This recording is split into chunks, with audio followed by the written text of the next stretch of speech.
دوسری رکعت میں پڑھا کرتے ہیں۔ تو پتہ یہ چلا کہ سورہ غاشیہ اس کی اپنی فضیلت ہے۔ فضیلت یہ ہے کہ نبی اکرم صلی اللہ علیہ وسلم نے اس سورت کا انتخاب جمعہ اور عیدین کے لیے کیا، تو ظاہر سی بات ہے یہ خود اپنے آپ میں اس سورت کی ایک بڑی فضیلت ہو جاتی ہے کہ جس کو نبی اکرم صلی اللہ علیہ وسلم نے نماز کے لیے، بالخصوص جمعہ کے لیے، اور جمعہ ہم جانتے ہیں اس کی فضیلت اور اہمیت کیا ہے، تو اس روز جمعہ کی نماز کی دوسری رکعت میں اور عیدین جو سال میں جو ہے ایک بار عید آتی ہے، ان عیدین کی نماز میں آپ جو ہے دوسری رکعت میں اس سورت کو پڑھتے تھے۔ اور یہ بات ہم سب جانتے ہیں کہ جو مکی صورتیں ہوتی ہے، یہ آخری جو پارے جس کو کہیں گے 30 پارے 29 پارے میں صورتیں بہت مختصر چھوٹی چھوٹی ہوتی ہے، لیکن یہ بہت جامع ہوتی ہے۔ معنی یہ کہ یہ چھوٹی ہوتی ہے لیکن بہت ٹارگٹ اورینٹڈ ہوتی ہے، مطلب جب یہ کسی چیز سے خطاب کرتی ہے، کسی موضوع کو ڈسکرائب کرتی ہے، تو اس موضوع کو، اس ٹاپک کو ایک صورت اپنے اندر پورا کور کرنے کی کوشش کرتی ہے، اور بہت مختصر باتیں ہوتی ہیں، جیسے ایک ٹاپک، 2 ٹاپک، 3 ٹاپک، انسان کی کامیابی کس میں ہے، ٹھیک ہے، کھانا کھلانے کی فضیلت کیا ہے، تکبر اکڑ کر چلنے کی مذمت کیا ہے، اللہ نے جو نعمتیں عطا کی، ہاتھ، پیر، ناک، کان، آنکھ، ہونٹ، اس کی فضیلت کیا ہے، انسان کا شکر کیسے ادا کرے، کریشن آف یونیورس میں غور کرے۔ تو بہرحال ایسی ایک موضوع، مطلب ٹاپکس بہت اس کے جو ہے مختصر ہوتے ہیں لیکن بہت جامع ہوتے ہیں، مطلب کم الفاظ میں بہت سارے معنی جو ہے صورتیں دیتی ہے۔ اور بالخصوص ان صورتوں کے اندر ایسی وہ باتیں گزرتی ہے، یاد رکھیے، جن باتوں کو ہم معمولی سمجھتے ہیں، مطلب ایسی باتیں یا ایسی نیکیاں جن نیکیوں کو ہم معمولی سمجھ کے چھوڑتے ہیں، یہ صورتیں ان نیکیوں کو اتنا بڑا بتاتی ہے کہ ان نیکیوں کو بھی کر مغفرت کا ذریعہ بتاتی ہے، اور وہ گناہ جن کو معمولی سمجھ کے ہم لوگ کر بیٹھتے ہیں، یہ صورتوں میں انہی گناہ پر جہنم کی وعیدیں سنائی گئی ہے۔ تو پتہ ہی چلا جن نیکیوں کو ہم چھوٹی سمجھ کے چھوڑ دیتے ہیں یا جن گناہوں کو ہم معمولی سمجھ کے کر بیٹھتے ہیں، یہ صورتیں ان کو بہت عظیم بتاتی ہے، مطلب وہ نیکی بھی بہت بڑی ہے تو وہ گناہ بھی بہت شدید ہے۔ لیکن بڑی افسوس کی بات ہے، یہ صورتوں کے اندر جن اعمال کو ہم نے معمولی سمجھا، جن گناہوں کو ہم نے معمولی سمجھا، یہ صورتیں اس کو ڈسکرائب کرتی ہے۔ پتہ ہی چلا کہ یہ صورتیں ان چیزوں کو چھوٹی کو بڑی کر کے اور بڑی کو چھوٹا کر کے نہیں بتاتی، یہ صورتیں ان کی ریالٹی بتاتی ہے جس کو ہم بھول چکے ہیں۔ مطلب ان صورتوں میں جو باتیں آ رہی ہم اس کو معمولی سمجھتے ہیں، اللہ کے نزدیک بہت بڑا گناہ ہے، ہم اس کو معمولی نیکی سمجھتے ہیں، اللہ کے نزدیک یہ نیکی بہت زیادہ عظیم اور بڑی ہے، یاد رکھیں۔ تو لہٰذا یہ صورتیں ہمیں اس اعمال کی طرف متوجہ کرتی ہے جن اعمال کو سماج و سوسائٹی نے معمولی سمجھ کے یا تو ترک کر دیا، چھوڑ دیا، یا معمولی سمجھ کے ان گناہوں کو وہ کرنے لگے، اور یہ صورتیں ان پر بڑا ایمفسائز کرتی ہے کہ لوگوں کو متوجہ کرتی ہے۔ اور ان صورتوں کی خصوصیت ایک یہ بھی ہے مکی صورتوں کی، وہ یہ ہے کہ اللہ رب العزت نے اپنے نبی کے جو مشن تھا، نبی کو جو مشن لے کر بھیجا تھا دعوت کا، اس مشن کے ابتدائی دور میں ان صورتوں کا اللہ نے انتخاب کیا کہ ان کے ذریعے انسانیت کو دعوت دی جائے۔ تو پتہ ہی چلا یہ وہ صورتیں جن صورتوں کو ہم لوگ بھی جو ہے اپنی دعوت میں استعمال کر سکتے، اسلام کے پیغام پہنچانے میں استعمال کر سکتے، کیونکہ اللہ تعالیٰ کی حکمت تھی کہ اپنے آخری نبی کو یہ صورتیں دے کر اس نے بھیجا ابتدائی دور میں، اور انہی صورتوں کے ذریعے نبی اکرم صلی اللہ علیہ وسلم نے انسانیت کو متوجہ کیا، ہیومینٹی کو جو ہے کیا کیا، ان کو جو ہے اپنے طرف متوجہ کیا، ان کو اپنے طرف اٹریکٹ کیا کہ دیکھو میں یہ لے کر آیا ہوں۔ اور یہی صورتیں بہت چھوٹی چھوٹی ہوتی ہے، بہرحال ہم نے اس میں سے الحمدللہ کئی صورتیں جو عموماً پڑھی جاتی ہے دیکھی۔ آج جو صورت ہم دیکھیں گے انشاءاللہ وہ سورہ غاشیہ ہے، جو کہ 88 نمبر کی صورت ہے، یہ 88 نمبر کی صورت ہے، اور اس کے اندر جو ہے 26 جو ہے 26 جو اس میں ورسز ہے، اس میں آیت ہے۔ اب بہت ساری بار ایک کنفیوژن ہوتا ہے لوگوں کو کہ سورہ غاشیہ ہے، مکی دور میں نازل ہوا، ابتدائی دور میں نازل ہوا، لیکن اس کا نمبرنگ کے اعتبار سے 88 پہ چلا جاتا ہے۔ سورہ علق جس کی ابتدائی 5 آیتیں جو پہلی آیتیں تھی جو نازل ہوئی نبی اکرم صلی اللہ علیہ وسلم پر، لیکن نمبرنگ کے اعتبار سے 96 نمبر پہ چلی جاتی ہے، ٹھیک ہے۔ تو بہرحال اس کے تعلق سے ایک پورا میں نے کمپلیٹ موضوع اور ٹاپک میں نے رکھا تھا، قرآن کا نزول، اس کا نازل ہونا، ریویلیشن، جمع، اس کا کمپائلیشن، اور اس کی جو ہے تدوین، اس کا کلیکشن۔ تو پورا میں نے اس میں ڈسکرائب کیا کہ کیسے اترتی تھی اور کیسے لکھی گئی، اور صورتیں ایسی آگے پیچھے کیوں ہوتی ہے، مطلب اترنے کے اعتبار سے لکھی نہیں جاتی تھی، لکھنے کا سیکوینس اللہ نے بتایا کہ کہاں آئیں گی، اترنے کے اعتبار سے الگ اتری، لکھنے کے اعتبار سے الگ لکھی۔ تو بہرحال یہ ابتدائی نازل ہونے والی صورتوں میں سے، لیکن بہرحال نمبر کے اعتبار سے 88 ہے، اس کے اندر جو ہے 26 جو آیتیں ہیں۔ سوروں کا نام بھی متعین نبی اکرم صلی اللہ علیہ وسلم کرتے تھے جو من جانب اللہ تھا، اور آیتوں کا بھی جو سلیکشن تھا وہ بھی نبی اکرم صلی اللہ علیہ وسلم کو بتایا جاتا اور آپ کرتے۔ تو یہ سورت کے اندر 26 جو ہے آیتیں۔ آئیے ایک کے بعد ایک جو ہے اس سورت کی آیتوں کو ہم دیکھتے ہیں، اور اس سورت کے اندر جو ہے بڑا اہم پیغام ہے، یاد رکھیے، اور 2 طبقوں کا کلیئر تذکرہ ہے۔ دو گروہوں کا، 2 گروپس کا کلیئر اس کے اندر تذکرہ ہے، ان کا جو ہے مینشن ہے کہ یہ 2 گروہوں کے ساتھ کیا ہونے والا ہے. اور پہلا گروہ وہ ہے جو جہنم میں جانے والا ہے، اور دوسرا گروہ وہ ہے، سیکنڈ گروپ وہ ہے جو جنت میں جانے والا ہے. تو دونوں گروہوں کا اللہ نے تذکرہ کیا، اور ان لوگوں کو پھر اشارہ کیا جو لوگ اللہ کا انکار کرتے تھے، اپنی کریشن کی طرف اشارہ کر کے کہ دیکھو یہ چیزوں کو جو میں نے پیدا کیا، کیا ان کو دیکھ کر تم نہیں سمجھتے ہو کہ ان کو کوئی بنانے والا ہے؟ تو گویا رب کا انکار کر رہے تھے. ٹھیک ہے، ان کی طرف متوجہ، یا ان کافروں کی طرف ہے جو ایک سے زیادہ رب کی عبادت کرتے تھے، یا ان کافروں کا ہے جو ایک تو مانتے لیکن اپنے ڈھنگ سے وہ مانتے تھے، ان کی طرف اشارہ ہے کہ غور کرو کس نے بنایا. اور کلیئر ایک تذکرہ ہے جنتی لوگوں کا اور جہنمی لوگوں کا. لیکن سورت کی ابتدا جہنمی لوگوں سے شروع ہوتی ہے، پھر جنتی لوگوں کی طرف جاتی ہے، اور پھر ان لوگوں کی طرف جاتی ہے ایک طرح سے اگر میں کہوں جو انکار کرتے اللہ کا، اور ان کو اشارہ کرتی ہے کہ میری کائنات میں غور کرو اور چیزوں کو دیکھو، انشاءاللہ تم صحیح چیز کی طرف آؤں گے. تو بہرحال آئیے ایک کے بعد ایک ہم سورت کی جو ہے ہم تفسیر دیکھتے ہیں. اللہ رب العزت فرماتا ہے سورہ غاشیہ سورہ نمبر 88 اس کی آیت نمبر 1 میں اللہ فرماتا اور کہتا ہے هل اتاک حدیث الغاشیہ.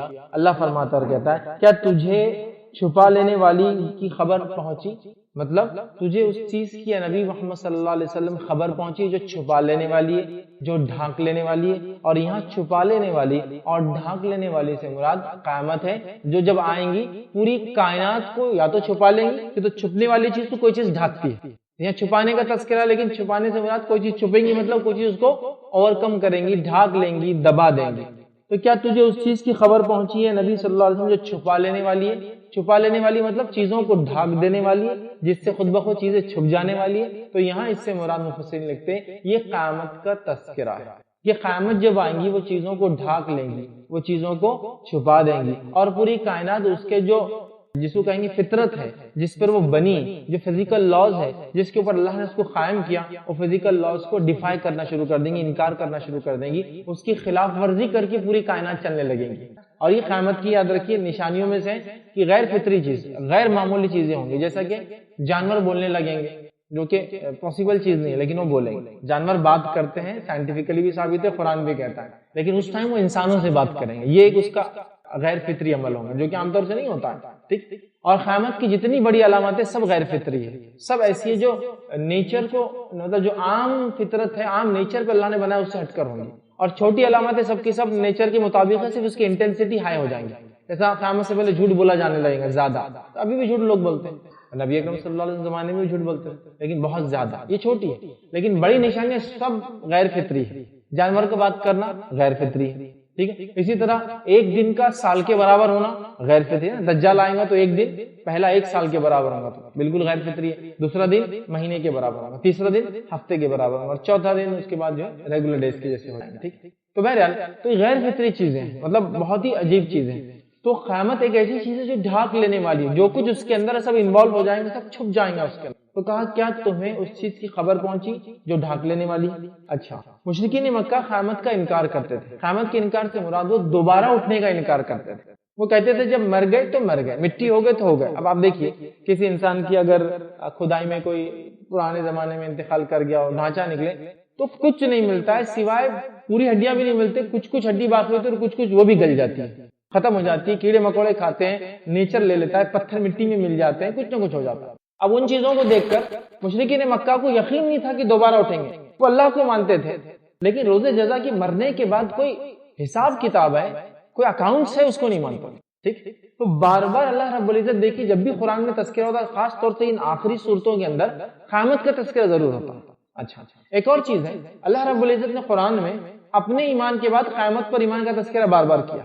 کیوں کیا ہے؟ اس لیے کہ اللہ پر ایمان کے بعد سب سے اہم جو ایمان کا حصہ ہے وہ قیامت پر ایمان، سب سے اہم جز ہے.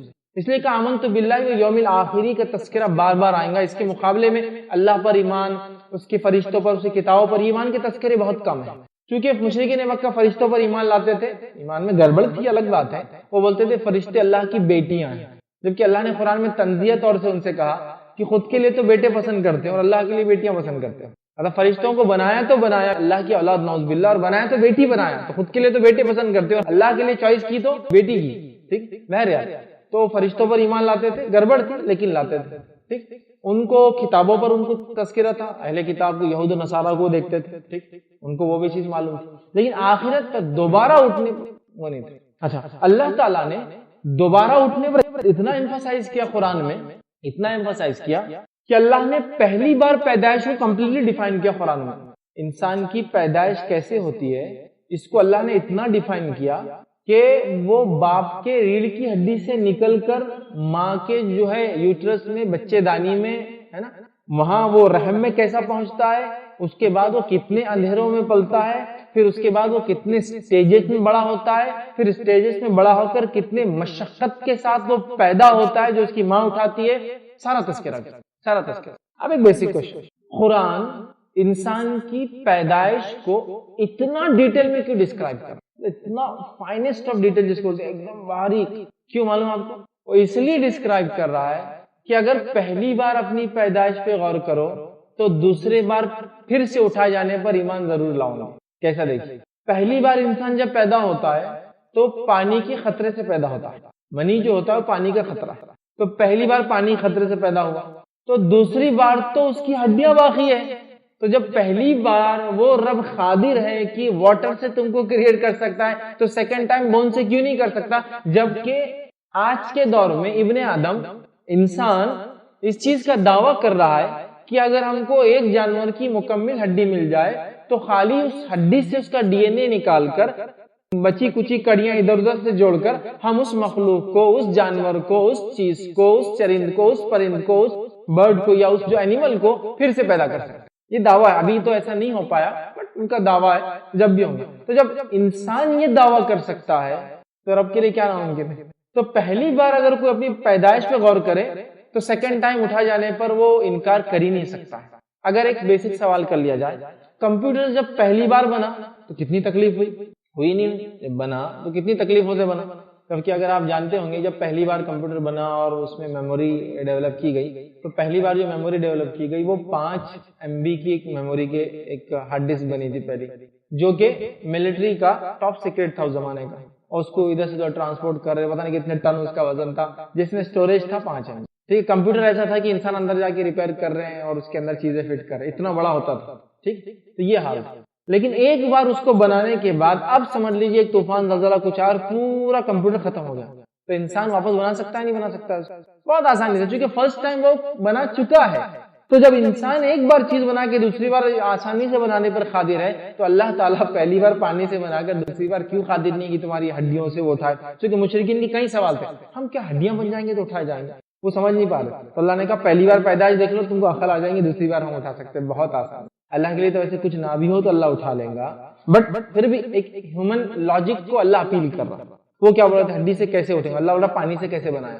وہ بول رہے ہڈی سے کیسے اٹھیں گے؟ اللہ بولا پانی سے کیسے بنا؟ اگر پانی سے بنا سکتے تو ہڈی سے اٹھانا کیا ناممکن؟ تو یہاں قیامت کا تذکرہ پھر آ گیا، اور قیامت کا تذکرہ، قیامت پر ایمان، آخرت پر ایمان کو ہم لوگوں کو بہت مضبوط کرنے کی ضرورت ہے. جب بھی یہ کمزور ہوتا ہے دنیا پرستی ہم میں آ جاتی ہے. دنیا استعمال کرنے سے اسلام منع نہیں کرتا، لیکن دنیا پرستی اس کے پیچھے لگنے سے منع کرتا. دونوں میں ڈفرنس. اللہ نے مجھے جو دیا میں اس نعمتوں پہ خوش ہوں، اس میں جو حق ہے اللہ کا وعدہ کرتا ہوں، جو بندوں کا وعدہ کرنے کی کوشش کرتا ہوں، یہ میں اپنی زندگی اچھی گزارا. میرے پاس نہیں، میں صبر کرتا ہوں، اللہ نے چونکہ صبر کا حکم دیا، اور جو ہے اس میں مطمئن رہ کر اللہ کا شکر ادا کرتا ہوں، یہ میرے لیے کامیابی کا ذریعہ ہے. سمجھ رہے ہیں بات کو؟ اس کو ہم کو سمجھنا ہے. لیکن اصل جو چیز اٹینڈ کرنا ہے مجھے اور آپ کو، وہ آخرت یاد ہے. اور آخرت ایک ایسی چیز ہے جس کے بارے میں ہم سوچ نہیں سکتے، ہم سمجھ نہیں سکتے، کیونکہ وہ نعمت ہے جن نعمتوں کو نہ انسان نے دیکھا نہ وہ سوچ سکتا. اس کے امیجینیشن سے وہ دور ہے. ہمارے امیجینیشن کسی نعمت، کسی چیز کے تعلق سے ایک سرٹن لمٹ تک جاتے ہیں، اس لمٹ کے بعد وہ امیجینیشن بیکار ہو جاتے ہیں. اس کے بعد ہم سوچتے ہیں اس کے بعد کیا. لیکن جنت وہ چیز ہے کہ تمام نعمتوں کی سوچ سے زیادہ عظیم ہے. تو جو انسان نے نہیں سوچا وہ اس سے زیادہ حسین و خوبصورت ہے. جو انسان نہیں سنا کبھی کوئی چیز وہ اس سے زیادہ اچھی ہے. اور نہ ہی انسان کے تصور میں کوئی چیز ہے، مطلب نہ کوئی چیز دیکھا، نہ کوئی چیز سنا، نہ وہ سوچ سکتا ہے، اس سے آگے جنت ہے. اور جہنم کا حال بھی سیم ایسی ہے، نہ انسان نے اس تکلیف کو کبھی سنا، نہ محسوس کیا، نہ وہ سوچ سکتا ہے، وہ اس سے آگے ہے. سمجھ رہا؟ تو یہ بات کو ہمیں سمجھنا ضروری ہے. تو دنیا میں انسان کو زندگی گزارنا ہے، رب نے جیسا چاہا ویسا گزارنا ہے. ایک بار یہ زندگی گزار لیں گا، مالدار ہو بھی تو اور غریب ہو بھی تو، اس کے بعد وہ جنت میں جائیں گا. اور جو دنیا میں جتنی نعمتوں سے مطلب دور رکھا گیا، وہ جنت کے اعتبار سے ان نعمتوں کے بدلے زیادہ چیزیں پائیں گا. یہ بات نبی اکرم صلی اللہ علیہ وسلم کی حدیث سے ثابت ہوتی ہے، جس میں آپ نے فرمایا کہ غریب لوگ امیر لوگوں سے، یا جو لوگ مسکین ہوں گے وہ امیر لوگوں سے 500 برس پہلے جنت میں جائیں گے. 500 ایئر. اسی لیے آپ صلی اللہ علیہ وسلم دعا کرتے تھے اللہ مجھے مسکین رکھ.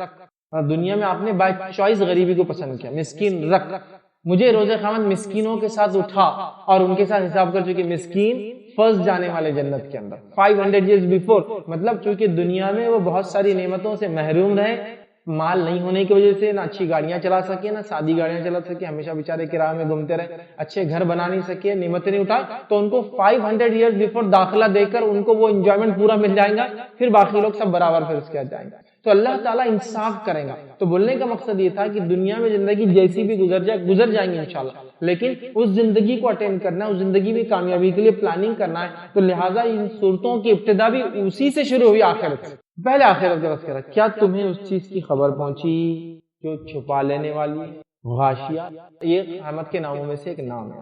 ٹھیک، تو کیا اس چیز کی خبر پہنچی جو چھپا لینے والی ہے، ڈھانک لینے والی ہے نا؟ کیونکہ قیامت کی ایک بڑی ہولناکی ہے، اس کے تذکرے اور تمام تفصیلات الحمدللہ ہم نے پچھلے سالوں میں لیکچرز میں جنت کا بیان، جہنم کا بیان اور خبر سے دوبارہ اٹھائے جانے سے لے کر میدان محشر تک کیا ہوگا، جنت اور جہنم کے فیصلے تک تمام تفصیلات میں نے رکھی.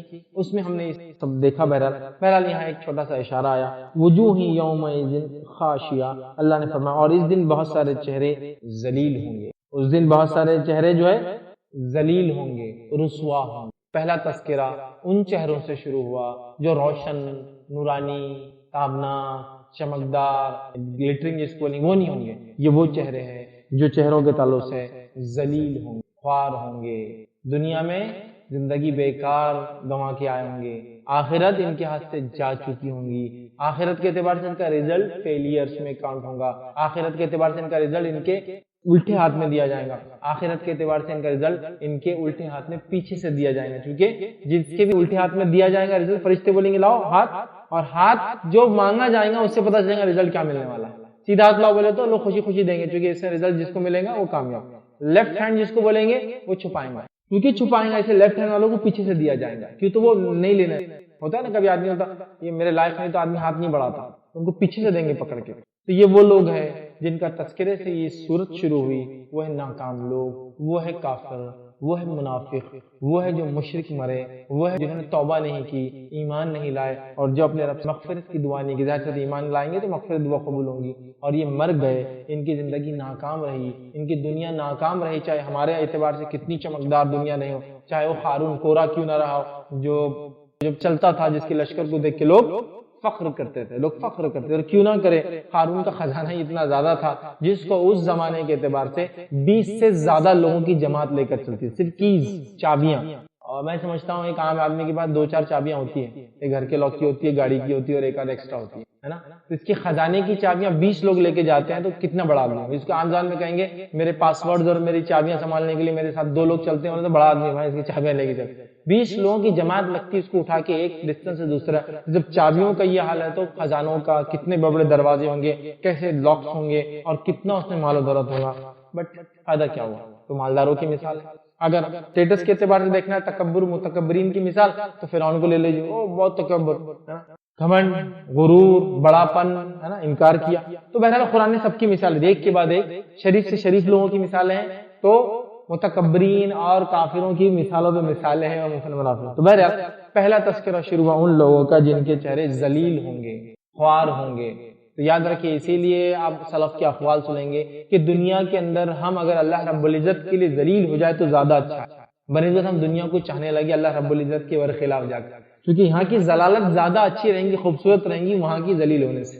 یہ وہ چہروں کا تذکرہ جو ذلیل ہوں گے، ٹھیک ہے، خوار ہوں گے. ٹھیک ہے، اللہ نے آگے فرمایا عاملۃ ناصبہ، ٹھیک ہے، عاملۃ ناصبہ، ٹھیک، اور محنت کرنے والے تھکے ہوئے ہوں گے. یہ ذلیل چہرے کس کے ہیں؟ یہ ایسے ویسے لوگ نہیں ہیں. اب یہ بہت زبردست پوائنٹ آ رہا ہے. ایک وہ ذلیل آدمی جس نے دنیا میں کچھ نہیں کیا اور قیامت میں گیا تو ذلیل ہو گیا. یہ جو لوگ قیامت میں ذلیل ہو رہے ہیں عام لوگ نہیں ہیں، اس پہ غور کیجئے پوائنٹ پہ. عاملۃ ناصبہ، یہ وہ لوگ ہیں جو دنیا میں رب کو ماننے کا دعویٰ کر کے عمل کر کر کے تھک کر گئے ہیں. مطلب عمل تو اتنا کیا کہ جس کو یہ عاملۃ ناصبہ کا معنی ہوتا ہے تھک کر چور ہو جانا، ٹکڑے ٹکڑے ہو جانا. مطلب اتنا محنت کی، ایسا بولتے ہیں نا کسان نے ہل جوتنے کے لیے جانور نہیں تھا تو خود ہل جوت دیا، اتنے محنت کی. لیکن آخر میں کیا بولے؟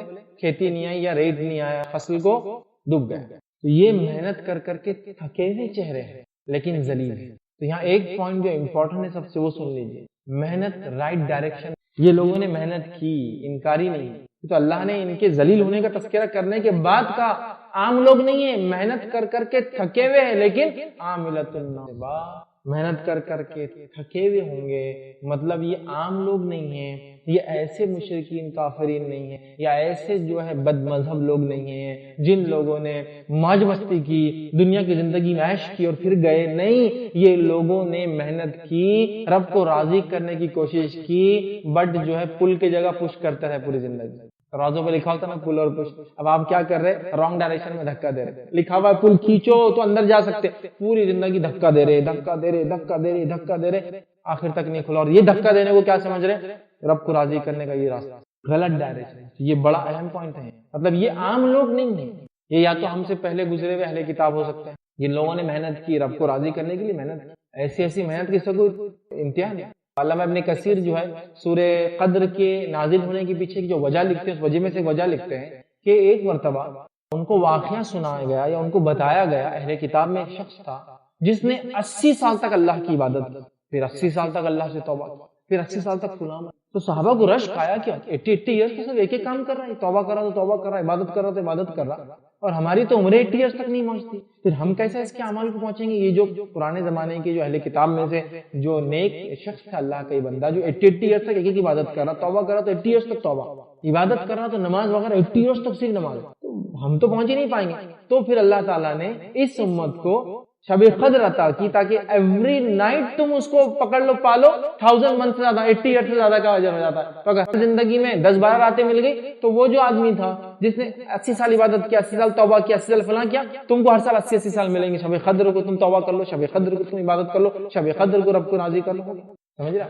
تو بہرحال تو ایسے لوگ گزرے ہیں جو بہت لمبی لمبی عبادت. ٹھیک ہے، تو یہ لوگ وہ لوگ نہیں ہیں دنیا پرست، یہ لوگ وہ لوگ ہیں جو دنیا میں رانگ ڈائریکشن میں چلتے رہے. تو کہاں عاملۃ ناصبہ، اتنے عمل کر کے آئے جن کے یہ چہرے کالے ہو چکے ہیں، جو بالکل بیکار ہو چکے ہیں عمل، وہ عمل کیا لیکن رانگ ڈائریکشن. پھر فرمایا تصلی نارا حامیہ، اللہ حکم دے گا ان کو اٹھا کے جہنم کی آگ میں ڈال. ٹھیک ہے، عاملۃ ناصبہ تصلی نارا، وہ دہکتی ہوئی آگ میں جائیں گے.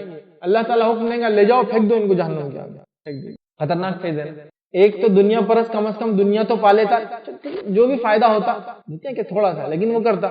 یہ دنیا پرست بھی نہیں تھے، یہ تھے تو کہیں نہ کہیں رب کو خوش کرنے، لیکن رانگ ڈائریکشن میں ساری کوشش کرتے رہے. سمجھ رہا؟ حکم ہوں گا جہنم کی آگ میں اٹھا کے ڈال دو. گویا ایک آدمی کے بارے میں سوچئے جس نے رانگ ڈائریکشن میں زندگی میں عمل کیا، مر گیا تو اس خوشی میں مرا کہ اب اللہ کے فرشتے آ کے مجھے خوش کر دیں گے، اللہ رب العزت جنت دے کے خوش کر دیں گا. اور کے بعد حکم ہو رہا ہے ان کے چہرے ان کو ذلیل کر دیا جائے گا. عاملۃ ناصبہ، محنت کر کر کے تھکے ہوئے ہیں لیکن اٹھا کے جہنم کے آگ میں ڈال.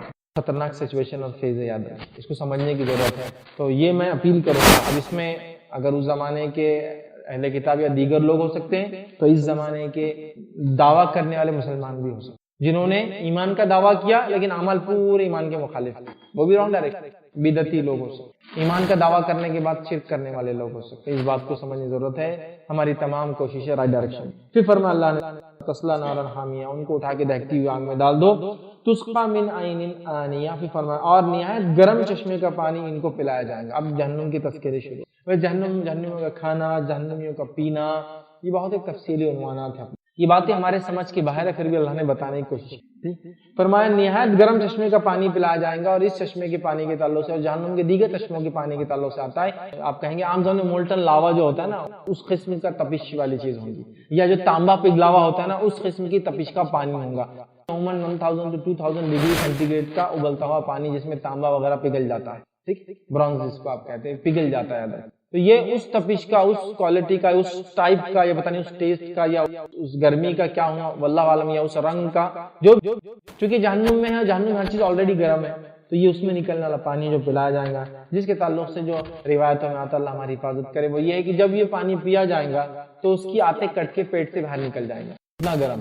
تو فرمایا اس کو وہ پانی پلایا جائے گا. لیس لہم طعام الا من ضریع، اور فرمایا ان کے لیے سوائے کانٹے دار درختوں کے اور کچھ کھانا نہ ہوگا. جہنم کے تمام درختوں کا جو تذکرہ آتا ہے بہت زہریلے، بہت کانٹے دار، بہت گندے، دکھنے میں اتنے گندے جس کی کوئی امتحان. سمجھ رہا؟ تو ان کو نہیں پلایا جائے گا پانی مگر کھولتا ہوا، اور کھانا کھلایا جائے گا وہ جو کانٹے دار ہوگا، اور کانٹے دار کھانے سے مراد یہ ہے، اور زری جو ہے یہ عربی زبان کا لفظ ہے، کانٹے دار مطلب ایسی سوکھی ہوئی کانٹے دار گھاس کہ جس کو جانور بھی کھانا پسند نہیں کرتے۔ عرب میں ویسے عرب علاقوں میں عموماً سبزہ گرینری بہت زیادہ نہیں ہوتی ہے، جو ریگستان میں اگتا ہے وہ سوکھی چیزیں ہوتی ہے اور بہت ہی سخت اور کانٹے دار ہوتی ہے، اور ہم سب جانتے ہیں جتنا ہاٹ علاقہ ہوتا ہے اور پانی کم ہوتا ہے وہاں کانٹے دار درخت زیادہ اگتے ہیں، کیونکہ کانٹے دار درختوں میں خصوصیت یہ ہوتی ہے کہ ان کے تنے وغیرہ نہیں ہوتے ہیں اور وہ تنوں میں پانیوں کو بھر کے رکھتے ہیں۔ کیکٹس کو دیکھیے پورا پانی سے بھرا ہوا ہوتا ہے، آپ اس کو اگر کاٹیں گے تو اندر سے وائٹ کلر کا لکوڈ یا ایک دم پانی جیسے چیزیں نکلیں گی۔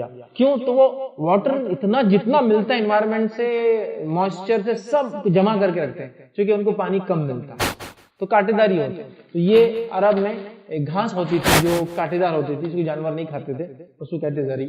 وہ کام نہیں ملے گا کھانے کو کچھ مگر کانٹے دار سوکھے ہوئے درخت جیسی کوئی چیز۔ اب یہ کیسی ہوں گی، کیا ہوں گی، زری کی تفصیلات نہیں آتی، لیکن ہم جو جانتے ہیں قرآن کے اندر جو تذکرے جہنمیوں کے کھانے کے آتے ہیں، وہ کھانوں کے تذکرے یہ کہ یہ اتنے کانٹے دار جھاڑیاں ہوں گی کہ جس کو انسان کھانے کا پہلے ڈیمانڈ کرے گا، بھوک لگیں گی، لیکن ڈیمانڈ پورا کیا جائے گا جب اس کو کانٹے دار درخت دیے جائیں گے، وہ بولیں گا مجھے یہ نہیں چاہیے، لیکن نہ بولنے کے باوجود بھی فرشتے اس کو ٹھوس دیں گے، اسے گلے میں اتار دیں گے، اور یہ پانی جب گلے میں جائے گا تو یہ گلے سے لے کر آنتوں کو پورا کھینچتے ہوئے انسان کے پیچھے کے ذریعے جو ہے پورے آنتوں کو نکال کے نکل جائیں گے، لیکن پھر موت نہیں آئیں گی، پھر وہ زندہ ہوں گا، پھر یہ عمل ہوگا، پھر وہ پانی مانگیں گا، یہ عمل ہوگا، پھر وہ کھانا مانگیں گا، پھر یہ عمل ہوگا۔ اب ہو سکتا ہے الگ الگ گناہوں کے اعتبار سے یہ کھانے کی ٹائپ اور شدتیں بدلتی جائیں، جیسا خبال، اس کے علاوہ اور بھی مشروب کے تذکرے، پینے کی چیزوں کے تذکرے ہے۔ خبال کے تعلق سے پوچھے گا یہ کیا ہے، تو کہا یہ وہ پینے کی چیزیں جو لوگ نشہ کرتے تھے ان کو پلایا جائے گا، تو وہی کیا ہے، لیکن یہ چیز کیا جو پلائی جائیں گے، تو کہا جہنمیوں کا خون اور پیپ جو ٹپکیں گا ان کے زخموں میں سے، وہ جو جمع ہوں گا وہ خبال، اور وہ ان کو پلایا جائے گا جو دنیا میں نشہ کرتے تھے، وہ چیزیں پیتے تھے یا کھاتے جن کو اللہ نے حرام قرار دیا، انٹاکسیکیشن جس کو کہتے ہیں، ڈرگز بولیے یا اور بھی ساری چیزیں جو بھی اس میں نشہ کرتے، اپنے مائنڈ کو اپنی دنیا سے ہٹا کے آف مائنڈ جیتے تھے۔ شراب پینے والا کیا کرتا ہے، نشہ کرنے والا کیا کرتا ہے، حقیقی زندگی سے دماغ کو ہٹانے چیزیں پی کر مائنڈ کو ڈائیورٹ کر دیتا ہے، شراب پی کے غم میں بھلا رہا، شراب پی کے فلاں کر رہا، ٹینشن میں تو ڈرگز کی عادت لگ گئی، وہ آف مائنڈ گیا، اللہ کے دیے ہوئے ٹیسٹ کو پورا نہیں کر پایا اور ٹیسٹ سے ہٹنے کے لیے اپنے آپ کو بے ہوشی کی حالت میں رکھا۔ یہ بات کو سمجھنے کی ضرورت ہے۔ بہرحال تو کہا نہیں ملے گا کھانے کچھ سوائے زری کے، لا یسمن ولا یغنی من جوع، اور نہ موٹا کرے گا نہ بھوک مٹائے، مطلب وہ جو کھانا ہے وہ اتنا بیکار ہے کہ انسان کو سے کوئی پروٹین حاصل نہیں ہوگا، مطلب وہ موٹا نہیں ہوگا اور اس کی بھوک بھی ختم نہیں ہوں گی، اس نہ بھوک ختم ہوں گی نہ پیاس ختم ہوں گی، نہ وہ کھانا کچھ فائدہ دیں گا کھانے کے بعد۔ پھر فرمایا اور کہا وجوہ یومئذ ناعمہ، اور بہت سے چہرے اس دن تر و تازہ ہوں گے، آسودہ حال ہوں گے، خوشحال ہوں گے۔ ٹھیک ہے، اب تذکرہ آیا جنتی لوگوں، وہ لوگ جو نیکی کر کے گئے اس دنیا میں، بہت سارے چہرے ایسے ہوں گے اللہ فرماتا ہے جو تر و تازہ ہوں گے۔ پہلا چہرے وہ جو ہوں گے وہ جو ہے جس کو کہیں گے وہ برے حال میں ہوں گے، پہلے والے جو چہرے تھے، لیکن یہ چہرے تر و تازہ ہوں گے۔ تو گویا فزیکل کنڈیشن کے اعتبار سے چہروں کی کنڈیشن بھی چینج ہو رہی ہے۔ جہنمیوں کے چہرے الگ ہیں، ان کے کالے بھی ہو جائیں گے، روایت میں تھا کالے ہو جائیں گے، تو کالے ہو جائیں گے تو علماء لکھتے ہیں ایک تو یا تو دھوئیں کی شدت سے کالے ہوں گے، یا سیکنڈ لکھتے ہیں انسان جہنم کی شدت ہولناکیاں دیکھ کر، جیسا ہوتا ہے نا آدمی کبھی خوش ہوتا ہے اور اگر اس کا رنگ تھوڑا فیر ہو، گورا ہو تو کیسا ہو جاتا ہے، لال ہو جاتا ہے۔ ٹھیک، اسی طرح وہ آدمی اگر گورا ہو تو غصہ آ جائے ہے نا، تو اس کی لالی اور الگ ہو جاتی ہے، ایک دم زیادہ بالکل ابر انار کے جیسا لال ہو گیا۔ اچھا، تو یہ وہ شدت ہے کہ جہنم کی آنکھ کی انٹینسٹی اور اس کی ہولناکی دیکھ کر چہرے کالے پڑ جائیں گے، دھوئیں سے نہیں، خون پھک جانے سے، پتہ نہیں جل جانے سے، یا وہ صدمہ جس کو بول سکتے، وہ صدمہ اتنا خطرناک۔ تو فزیکل کنڈیشنز چہروں کی دردشا بتا رہے ہیں، یا چہروں کی دردشا سے اس کی فزیکل کنڈیشن بتا ہے نا۔ اور دنیا میں بھی ہمارا معاملہ ایسی کچھ ہوتا ہے نا، ارے بہت اچھا چہرہ دکھ رہا آپ کا، خوش دکھ رہا ہے اس کا مطلب ہے نا، چہرہ لٹکا ہوا دکھ رہا آپ کا، تو آپ کے چہرے بتا رہے، تو وہاں بھی چہروں سے پتا چل رہا ہے کہ کچھ چہرے اس دن کیسے ہیں، تر و تازہ ہے، فریش۔ کیوں فریش ہے؟ کیونکہ ان کو کچھ نہ کچھ اندازہ ہو گیا ان کی موت سے کہ اٹھائے جانے کے بعد بھی کچھ نہ کچھ اچھا ہی ملنے والا ہے، اور موت پہلی سیڑھی یاد رکھیں، یہاں سے ڈائریکشن ملنا شروع ہو جاتا ہے مردے کو کہ آگے کیا ہونے والا، یہ فرسٹ ہے، تو ان کو وہاں سے آئیڈیا آ جائے گا کہ ہمارے ساتھ کتنا اچھا سلوک ہونے والا، سمجھ رہے ہیں بات؟ تو یہ چہرے خوش ہوں گے. پھر فرمایا وجوہ یومئذ ناعمہ لسعیہا راضیہ، اپنی کوشش پر خوش ہوں گے، وہ ان کی کوشش کرنے کے باوجود بھی عاملۃ ناصبہ، کوشش کر کر کے تھکے ہوئے ہوں گے. تسلا نارن حامیہ، جہنم میں اٹھا کے ڈال دو، حکم دیں گے. ان کی کوشش رائٹ ڈائریکشن میں تھی، پتہ چلا مومن اپنی کوششوں کو رائٹ ڈائریکشن میں کرتا ہے، کیونکہ یہ اپنی کوششوں پر خوش ہو رہے ہوں گے اور وہ لوگ اپنی کوششوں پر ہار چکے ہوں گے، ان کی کوششیں بیکار. تو یہ اپنی کوششوں پر، کیا کوششیں تھیں ان کی؟ یہ سب سے پہلے اپنے رب پر ایمان لائے تھے، جو نبی ان کے پاس بھیجے گا اس پر ایمان لائے تھے، یا اس نبی کے وجہ سے وہ ذریعہ بنا، یہ اس نبی پر اور اس رب پر ایمان لائے جس نے اپنے نبی کو بھیجا. پھر اپنے نبی کے بتائے گئے طریقے پر چل کر بھی آئے ہوں گے. صرف اتنا کافی نہیں کہ میں ایمان لا اللہ پر، ایمان لا رسول پر، لا الہ الا اللہ محمد رسول اللہ، خلاص بس اب تو جنت میں جاؤں گا. نہیں نہیں نہیں نہیں، یہ ایسا نہیں ہے، ایسا نہیں ہے. یاد رکھیں، ایک تابعین میں سے کبار تابعین سے ایک بار سوال ہوا کہ میں اللہ پر ایمان لایا اور محمد صلی اللہ علیہ وسلم پر ایمان لایا، تو ایمان لانے کی وجہ سے میں جنت میں جاؤں گا؟ تو کہا ہاں جنت میں جاؤں گے، لیکن اعمال ضروری ہے. تو کہا اعمال کیوں؟ تو کہا جس طرح سے، انہوں نے کہا کیا لا الہ الا اللہ جنت کی چابی نہیں؟ تو کہا ہاں لا الہ الا اللہ جنت کی چابی ہے، لیکن جس طرح سے ہر چابی کے دانت ہوتے ہیں تو ویسے بھی لا الہ الا اللہ کے بھی دانت ہے، مطلب اعمال ہے، وہ تیت ہے نا. اب آج کے زمانے میں اب دانت تو نہیں بولیں گے، ڈمپلز بولیں گے، چابیوں میں سراغ آتے ہیں، گول گول، چھوٹے بڑے چھوٹے بڑے، یا پھر کٹنگز آتی ہے الگ الگ ڈیزائن، جو بھی ہے. تو ہر چابی کو دانت ہوتے ہیں، وہ لکھتے ہیں. تو اسی طرح اعمال ایمان کے اس لا الہ الا اللہ کے دانت ہیں، اعمال کے بغیر نہیں ہوتا ہے کچھ بھی. تو یہ چکر میں نہیں بیٹھنا کہ لا الہ الا اللہ پڑھ دیا، یا جس زمانے میں جو نبی آئے تھے وہ کلمہ پڑھ دیا، کہ نہیں، عمل کیا. اور اللہ نے کیا فرمایا؟ لسعیہا راضیہ، اپنی کوششوں پر، مطلب صرف ایمان نہیں لائے تھے، ایمان کے مطابق کوششیں کر کے آئے تھے، اور ان کوششوں پر وہ خوش ہو رہے ہیں اس دن، اس لیے کہ ان کے رب نے ان کوششوں کو قبول کیا. دنیا کے اعتبار سے پتہ نہیں ان کو کتنا ذلیل کیا گیا ہوگا، ہو سکتا ہے کچھ کو قتل کیا گیا ہوگا ان کوششوں کی وجہ سے، ہو سکتا ہے کچھ کو پاگل، مجنون، کاہن، ایڑا، دیوانہ آج کے دور میں نکل گیا، بیکار ہو گیا، دنیا چھوڑ دیا، فلاں ہو گیا، ملا بن گیا، یہ ہو گیا، تانے سہنے پڑے ہوں گے. یا پھر جوانی میں بوڑھا ہو گیا نا، داڑھی رکھ لیا کسی بچے نے، جوانی میں بوڑھا ہو گیا، ابھی تو شادی بھی نہیں ہوئی، سارے تانے سہ کر آیا تھا، اس کو پرواہ نہیں تھی، کیونکہ اب جو اس کو ملا اپنے عمل پہ خوش تھا. پہلے والے لوگ عمل کیے، تھک کر کیے، لیکن رانگ ڈائریکشن میں کیے. سیکنڈ پارٹی جو جنت میں جا رہی ہے، انہوں نے عمل کیے رائٹ ڈائریکشن میں، خوش، چہرے بھی خوش ہیں، اپنے عمل سے وہ خوش ہوں گے. تو یاد رکھیے صحیح عمل ضروری ہے، چاہے کرنے والا ایک انسان. غلط عمل غلط ہے، چاہے کرنے والی پوری دنیا کیوں نہ ہو، یہ بات یاد رکھیں. اور صحیح عمل کرنے میں آپ کو دنیا اتنی آسانی سے چھوڑنے والی نہیں ہے، یہ بات بھی میری لکھ کے رکھ لیجئے. کوئی بھی صحیح عمل بہت تکلیف کے بعد ہوتا ہے. جیسے میں نے مثال دی، داڑھی رکھ لیا تو لوگوں نے مذاق اڑایا، پینٹ اونچی پہن لیا رکھنے سے لوگ بولتے ہیں اچھا ابا نے مہنگا کپڑا لائیں گے باہر سے، اور اب چھوٹا ہو گیا تو نے ویسے سے لا لیا. یا پھر چھوٹے بھائی کی پینٹ پہن کر آ گیا، یا پھر چلو پتہ نہیں کسی نے دے دیا گفٹ تو اب پہن لے، ایسے پہن لیا. اب کتنا تکلیف ہوتی ہے نا آدمی کو. کئی بار شیطان بہکا تھا، دیکھ پہن لے لمبی، کیا ہو گیا، تو آؤٹ ڈیٹڈ جا رہا، تو فیشن سے باہر جا رہا، سوسائٹی مینٹین نہیں ہو رہی، لوگ کیا سوچے تیرے بارے میں، فلاں ہوگا. کھلی ولی ایزی لو، سب میں نہیں کرتا، میں تو ایسے ہی پہنوں، کیونکہ یہ غلط، جو چیز غلط ہے غلط. دنیا کیا بول رہی مجھے پرواہ نہیں، بس میرے سماج میں کوئی نہیں پہنتا، تو اکیلا ہے، کوئی بات نہیں، مجھے کوئی پرواہ. سب لوگ تو دیکھ فلاں کرتے، یہ کھاتے، وہ پیتے، ڈرگز لیتے، ایسا کرتے، یہاں جاتے، وہاں ناچتے، وہ میوزک لگاتے، فلاں پسند کرتے، یہ کالر ٹیون سے، یہ ڈالر ٹون سے، فلاں میوزک رکھتے، یہ ایسے. مجھے کوئی پرواہ نہیں تھا، میرے اپنی ایک لائف ہے، اور میں آخرت کے اعتبار سے تمام چیزیں سوچ. لیکن یہ پورا دنیا سے آف تھا نا، عام جانے کو آف ٹریک جا رہا تھا ایک طرح سے. دنیا جدھر جاری تھی اس کے اپوزٹ بھاگ رہا تھا یہ آدمی. دنیا اس کو پتہ نہیں کیا کیا سمجھ رہی تھی، لیکن آج یہ بہت خوش ہوگا جو اس کو ملنے والا ہے وہ سوچ سوچ کر. تو اللہ نے فرمایا کہ وہ راضی ہو جائے گا، وہ خوش ہو رہا ہوگا جو اعمال اس نے کر کے آئے تھے، اپنی کوششوں پر خوش ہوں گے. اور اللہ سے ہمیشہ دعا کرے کہ اللہ ہم جو بھی کوششیں دنیا میں کرتے ہیں نا، ایسی دے کہ آخرت میں خوش ہو جائے. ورنہ ہم سے پہلے کچھ لوگ گئے ہیں دنیا سے، اور آج بھی گزر رہے ہیں لاکھوں کروڑوں بلینز میں، جن کی کوشش ہے رانگ ڈائریکشن. ٹھیک، تو فرمایا وہ خوش ہو جائیں گے اپنی کوششوں پر. پھر اللہ نے فرمایا فی جنت عالیہ، پھر اللہ نے فرمایا اور کہا بلند اور بالا جنتوں میں ہوں گے. اب ان کا ٹھکانہ بھی آ گیا، ان کا ٹھکانہ آ گیا، جہنم میں ہوں گے. کیسی جہنم میں ہوں گی؟ کھولتا ہوا پانی ملے گا، کھانا کانٹے والا ملے گا، پورا تذکرہ آ گیا. نہ موٹے ہوں گے نہ کھانے بھوک مٹنے والی. اب ان کا تذکرہ، ان کی بھی صفت ہے، ان کو کیا ملنے والا ہے. تو کہا اپنی کوششوں میں خوش ہوں گے، بلند بالا جنتوں میں ہوں گے. اور ایک بات یاد رکھیے، جہنم میں گہرائی ہے اور جنت میں اونچائی ہے.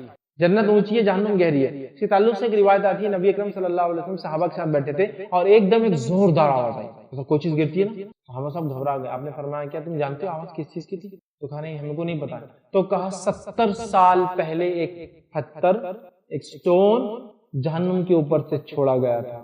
آفٹر 70 ایئرز وہ اس کے تل میں پہنچا، وہ اس کی آواز 70 سال پہلے چھوڑا گیا تھا. اب ہم اگر اس کو اندازہ لگا جہنم کی گہرائی کا، تو کسی چیز کا ویٹ جو ہوتا ہے، ٹھیک، اور ویٹ کے بعد وہ جتنے لینتھ نیچے گرتا ہے تو اس کی ویلوسٹی بڑھتی جاتی ہے. ایک پتھر کو آپ پھینکیں گے ایک میٹر سے، وہ بہت کم اسپیڈ سے آئے گا، لیکن یہی 10 میٹر ہوگی، تو جب وہ لمبا ڈسٹینس ہوگا تو اس کی اسپیڈ بڑھتی جائے گی. تو اندازہ لگائیے 70 ایئرز تک ایک پتھر گر رہا ہے، اور جب وہ تل میں پہنچا تو اتنی خطرناک آواز، کیونکہ ظاہر سی ہے اس کا ماس، اس کا ایکسیلریشن کتنا بڑھ چکا ہوگا اسپیڈ، اور جب وہ انٹینسٹی سے لگے گا، ہم جانتے ہیں نا اسپیس کے اندر چھوٹے چھوٹے ذرات بھی ہوتے ہیں، لیکن ہر ذرہ جو ہے کئی لاکھ میل کی اسپیڈ سے گھوم رہا ہے، کہ اگر وہ کسی ایسٹروناٹ کو لگ جائے غلطی سے تو وہ اس کے باڈی کو کب پیچ کر کے جائے گا اس کو معلوم بھی نہیں ہوگا. گولی تو بہت کم اسپیڈ میں چلتی ہے، اتنا تیز چلتا ہے، کب نکل جائے گا پتہ نہیں چلے گا، چھنی ہو جائے گا، سمجھے آپ؟ تو اتنی تیز ہوتی ہے. تو بہرحال یہ اتنی گہری ہے. لیکن جنت کیسی ہے؟ اونچی ہے. اور دنیا میں بھی انسان کا مزاج ہی ویسی ہے، بڑا گھر ہے اس کو خوشی ہوتی ہے، اتنی بڑی بلڈنگ ہے اس کو اچھا لگتا ہے. کون سے مالے پہ رہتے تم؟ بہت مالدار دیکھ رہے تھے. تو وہ ہائٹ ڈیفائن کرتی کہ کون ہے کیا ہے. تو انسانی فطرت کے مطابق اللہ نے ان کو جو دیا بدلا بھی ویسے ہے. جنتیں اونچی ہیں. کتنی اونچی ہے؟ حدیث کے اندر آتا ہے ایک مقام ایک جنتی کو جو ملے گا اس سے اگلا مقام جو جنتی کو ملے گا اتنا دور ہوگا جتنا زمین سے ستارہ دور ہوتا ہے، زمین سے سٹار جو دور ہوتا ہے، اور سٹار بہت دور ہوتے ہیں. ہم جو دیکھتے ہیں پلانٹس وغیرہ، اس کے بعد سٹارز ہے جو کئی تھاؤزنڈز آف لائٹ ایئرز ہم سے دور ہے، اور اتنے بڑے سائز میں کہ پوری کائنات ہماری ایک طرف، پوری ساری چیز ایک طرف، اور وہ ایک سٹار ایک طرف ہوتا ہے. بٹ وہ اتنا دور ہے کہ ہم اس کو اتنا چمکتا ہوا دیکھتے ہیں. سمجھ رہے ہیں بات؟ تو وہ اتنے دور، تو اتنا ڈسٹینس ہوگا صرف عام زمانے میں ایک فلور سے دوسرا فلور کا ڈسٹینس ہی ہے، ایک مالے سے دوسرا مالا. لیکن اللہ تعالیٰ ایسی اسپیڈ دیں گا وہاں جنت میں، اسپیڈ بہت ہوگی، اسپیڈ بہت، کہ جب آدمی بولے گا مجھے وہاں جانا ہے صرف سوچیں گا اور نیکسٹ ڈیسٹینیشن اس کا وہاں ہوگا. مطلب اسپیڈ بھی اتنی زیادہ ہوگی، مطلب لائٹ کی پتہ نہیں کتنی اسپیڈ سے جائیں گے. لائٹ کی جو اسپیڈ ہوتی ہے اس سے ملٹیپلائی بائی کتنی اسپیڈ سے ہم ٹریول کریں گے نہیں پتا، بٹ صرف ایسا سوچیں گے تو اس کے گھر میں ہم اس کے پاس موجود ہیں. اتنا، لیکن ڈسٹینس بھی اتنا. صرف شہیدوں کے تعلق سے آتا ہے جو اللہ کے راہ میں مارے جاتے ہیں، ان کے 100 طبقے ہیں، ہر طبقہ ایک سے دوسرے میں زمین و آسمان کے فاصلے پر ٹکا، اور زمین و آسمان کا فاصلہ 500 ایئرز کا مانا ہوتا ہے. لیکن یہ 500 ایئرز، ایک ایئر کا پیریڈ کتنا ہے وہ اللہ ہی جانتا ہے. بٹ اتنا حدیث میں آتا ہے کہ ایک آسمان سے دوسرا آسمان 500 ایئرز کے ڈسٹینس پر. ایئر کو ماپا کس کوانٹٹی میں جائیں گا یہ اللہ جانتا ہے. مطلب دیکھیں 500 ایئرز کا ڈسٹینس ہے. اب ڈسٹینس الگ الگ ٹریولنگ مینس کے حساب سے چینج ہو سکتا ہے. اگر آپ پیدل چل رہے تھے 500 سال کا فاصلہ الگ ہوگا، بٹ وہی اگر آپ کار سے ٹریول کریں تو ڈفرنٹ ہوگا، راکٹ سے کریں گے تو ڈفرنٹ ہوگا، ٹھیک ہے. اور اس کے علاوہ جو بھی ٹیکنالوجی، بہرحال آج انسان 25,000 مائلز پر آور کی اسپیڈ سے جا سکتا ہے، راکٹ کی جو اسپیڈ ہوتی ہے جسے پتا نہیں کتنا 1,20,000 ہارس پاور کی اسپیڈ، مطلب اتنا پاور جنریٹ کرتا ہے تو چاند کے ڈسٹینس تک جاتا ہے. خیر جو بھی ہے، تو آپ اس سے اندازہ لگائیے جو بھی ہوگا 500 کا 500. اب وہ ٹریولنگ کیا ہوگا کس چیز سے وہ ہم چونکہ نہیں جانتے، ہم تفصیلات میں نہیں جائیں گے، بس حدیث میں 500 کا ڈفرنس ہوتا ہے. تو آپ سمجھ لیجیے زمین و آسمان کا فاصلہ صرف 2 جنتیوں میں، اور جنتیوں کے ایک کیٹیگری جو شہید ہیں ان کا فاصلہ یہ ہے. انبیاء ہے نا، صدیقین، شہداء، یہ تھرڈ کیٹیگری کی بات ہو رہی ہے، پھر صالحین. سمجھ رہے؟ تو اونچی ہے. تو فرمایا کوشش پہ خوش ہوں گے، بلند اور بالا جنتوں، بہت اونچی جنتیں ان کی ہوں گی، اس کے اندر ہوں گے وہ. پھر فرمایا فی جنت عالیہ لا تسمع فیہا لاغیہ، جہاں کوئی بےہودہ بات نہیں سنیں گے. سمجھ رہا؟ کوئی بےہودہ بات، بیکار بات، ناپسندیدہ بات، گالی گلوچ، کوئی بھی ایسے لفظ نہیں سنیں گے جو وہ پسند نہیں کرتے ہیں. دنیا میں دیکھیے ایک انسان کو فزیکل ابیوز سے زیادہ اس کو جب وربل کو ابیوز کرتا نا اس کو برا لگتا. کسی نے تھپڑ مار دیا، چل پٹے مار دیا تو آئندہ نہیں کرنا ہے، معافی ہو جاتی. ابا نے مار دیا، چلو ابا ہے، ابا تو اصلاح کے لیے کرتے ہیں، چلو معاف ہو گیا. لیکن کیا ہوا، اس نے وربل ابیوز کیا. ابو کیا بولا، ارے تم تو ایسے، تم تو ہمارے ٹکڑوں پہ پلے ہوئے ہیں، تم کو تم فلاں کیے، تم ایسی ہے، تم کو کر کے. یہ جو تکلیف ہوتی ہے نا، یہ ایسی ہوتی ہے کہ بچپن میں اگر بولے نا تو مرنے تک یاد رکھتا تھا. تو اس نے میرے کو ایک بار ایسا، تلوار کے زخم لگتے ہیں تو مٹ جاتے، خالی کبھی نشان بچ جاتے ہیں لیکن مٹ جاتے ہیں. لیکن زبان سے جو اتنے تازے ہوتے ہیں کہ جب بھی دیکھو ہرے ہی رہتے ہیں. ایک آدمی نے آپ کو مارا، آپ معاف کر دیں، لیکن گالی دینا آپ بولتے چھوڑوں گا نہیں، تو ہر بار اتنا ہی جوش آتا اس کے خلاف. بیہودہ بات سے انسان کو بہت تکلیف ہے، جس میں ساری وہ باتیں جو انسان پسند نہیں کرتا اس کو سنائی دے. وہ بہتان ہو سکتا ہے، اس پہ الزام جو لگایا جاتا ہے، وہ گالی ہو سکتی ہے، وہ تانا ہو سکتا ہے جو لوگوں کو دیا جاتا ہے. اور تانوں سے تو کون بچایا؟ ایک تو سماج کا ایک سسٹم بن چکا ہے تانے دینا، سرکاسٹک ہونا، ایسی باتیں کرنا جو تکلیف دیتی ہے، پین دیتی ہے، جس سے آدمی کو لگے تو کچھ سمجھ میں نہیں آتا، لیکن اس کو بولتے ہیں نا چادر لپیٹ کے چپلوں سے مارنا کہ دکھے بھی نہیں کون مارا اور مار بھی لگتا تھا. سمجھ رہا؟ اس طرح کا یہ کامن چیز ہے. لیکن جنتیوں کا ایسا معاملہ ہوگا کہ کوئی ایک ایسی بات نہیں سنے گا جو اس کو پسند نہیں تھی، کیونکہ جو باتیں ہیں نا بہت اثر رکھتی ہے، انسان بہت اثر رکھتی ہے. اور کیوں نہ ہو، یہ سب سے عظیم نعمتوں میں سے ایک نعمت ہے بولنا، اور اس کا غلط استعمال ہے. اور ہر نعمت جتنی انٹینسٹی اس کی اچھی ہوتی ہے اس کا غلط استعمال اتنا برا بھی ہوتا ہے. اللہ تعالیٰ نے سورہ رحمان میں بڑی بڑی صفت دی. الرحمن اپنے ناموں میں ایک بڑا نام دیا ہے نا، رحمان اللہ کے بعد سب سے بڑا نام ہے. علم القرآن، اللہ نے جو علوم علم دیا اس میں سب سے بڑا علم قرآن کا ہے. خلق الانسان، اللہ نے جو کچھ پیدا کیا اس میں سب سے بہترین مخلوق انسان ہے. علمہ البیان، اور انسان کو جو سب سے عظیم نعمت دی وہ بولنے کی. الرحمن علم القرآن، ناموں میں چوٹی کا نام، علم میں چوٹی کا علم، مخلوق میں چوٹی کی مخلوق، اور اس کی صفت میں چوٹی کی صفت. کیا صفت ہے؟ علمہ البیان، بول. اب یہ بولنے کا صحیح استعمال اور یہ بولنے کا غلط استعمال. آج بھی آپ دیکھیے بولنا سب کچھ، دنیا کا ہر آدمی صرف بولنے والے کے پیچھے لگا ہوا ہے. کوئی ایسا سنے کیا لیڈر ہے یہ، اس کے پیچھے لاکھوں لوگ لگے ہوئے، بات ہی نہیں کرتا کبھی. لیکن ایسا کوئی لیڈر دیکھا جو بات نہیں کرتا؟ ایسا کوئی ریلیجیس لیڈر دیکھا جو بات نہیں کرتا؟ ایسا کوئی سوشل پولیٹیکل ریلیجیس یا کوئی اور فیلڈ میں مینیجر دیکھا جو بات ہی نہیں کرتا لیکن بڑا عظیم مانا؟ بیسک چیز یہی انگریڈینٹ. اور آج بھی سب کچھ ہو کے لوگ اسی کی قائل ہیں. بہت بڑے پولیٹیشین ہیں لیکن ان کے فالوور، پھر بولنے والا ہی اس کا لیڈر. لیڈرز جو ہے نا وہ ذمہ دار بنے ہیں، کیوں بولتے ہیں، پروچن دیتے ہیں، وہ بتاتے ہیں. آج بھی وہی ہے نا، اس کے بول وچن بہت خطرناک ہے. سب فائنینس بولتا ہے نا. تو یہ اللہ کی دی نعمت، جو صحیح استعمال کرتا ہے فائدہ اٹھاتا ہے، اور غلط استعمال کرتا ہے پکڑ بھی نہیں والا. اس لیے حدیث میں جو لوگ دو چیزوں کی ضمانت دیتے، گارنٹی دیتے کہ ان کا میں نے غلط استعمال نہیں کیا، آپ سے فرماتے میں اس کا گارنٹر بنوں گا. میں گارنٹر بنوں. کون سی دو چیزیں؟ ایک جو دو جبڑوں کے بیچ میں ہے، زبان، اسی سے تو بولتے ہیں، اور ایک جو دو ٹانگوں کے بیچ میں ہے، شرمگاہ.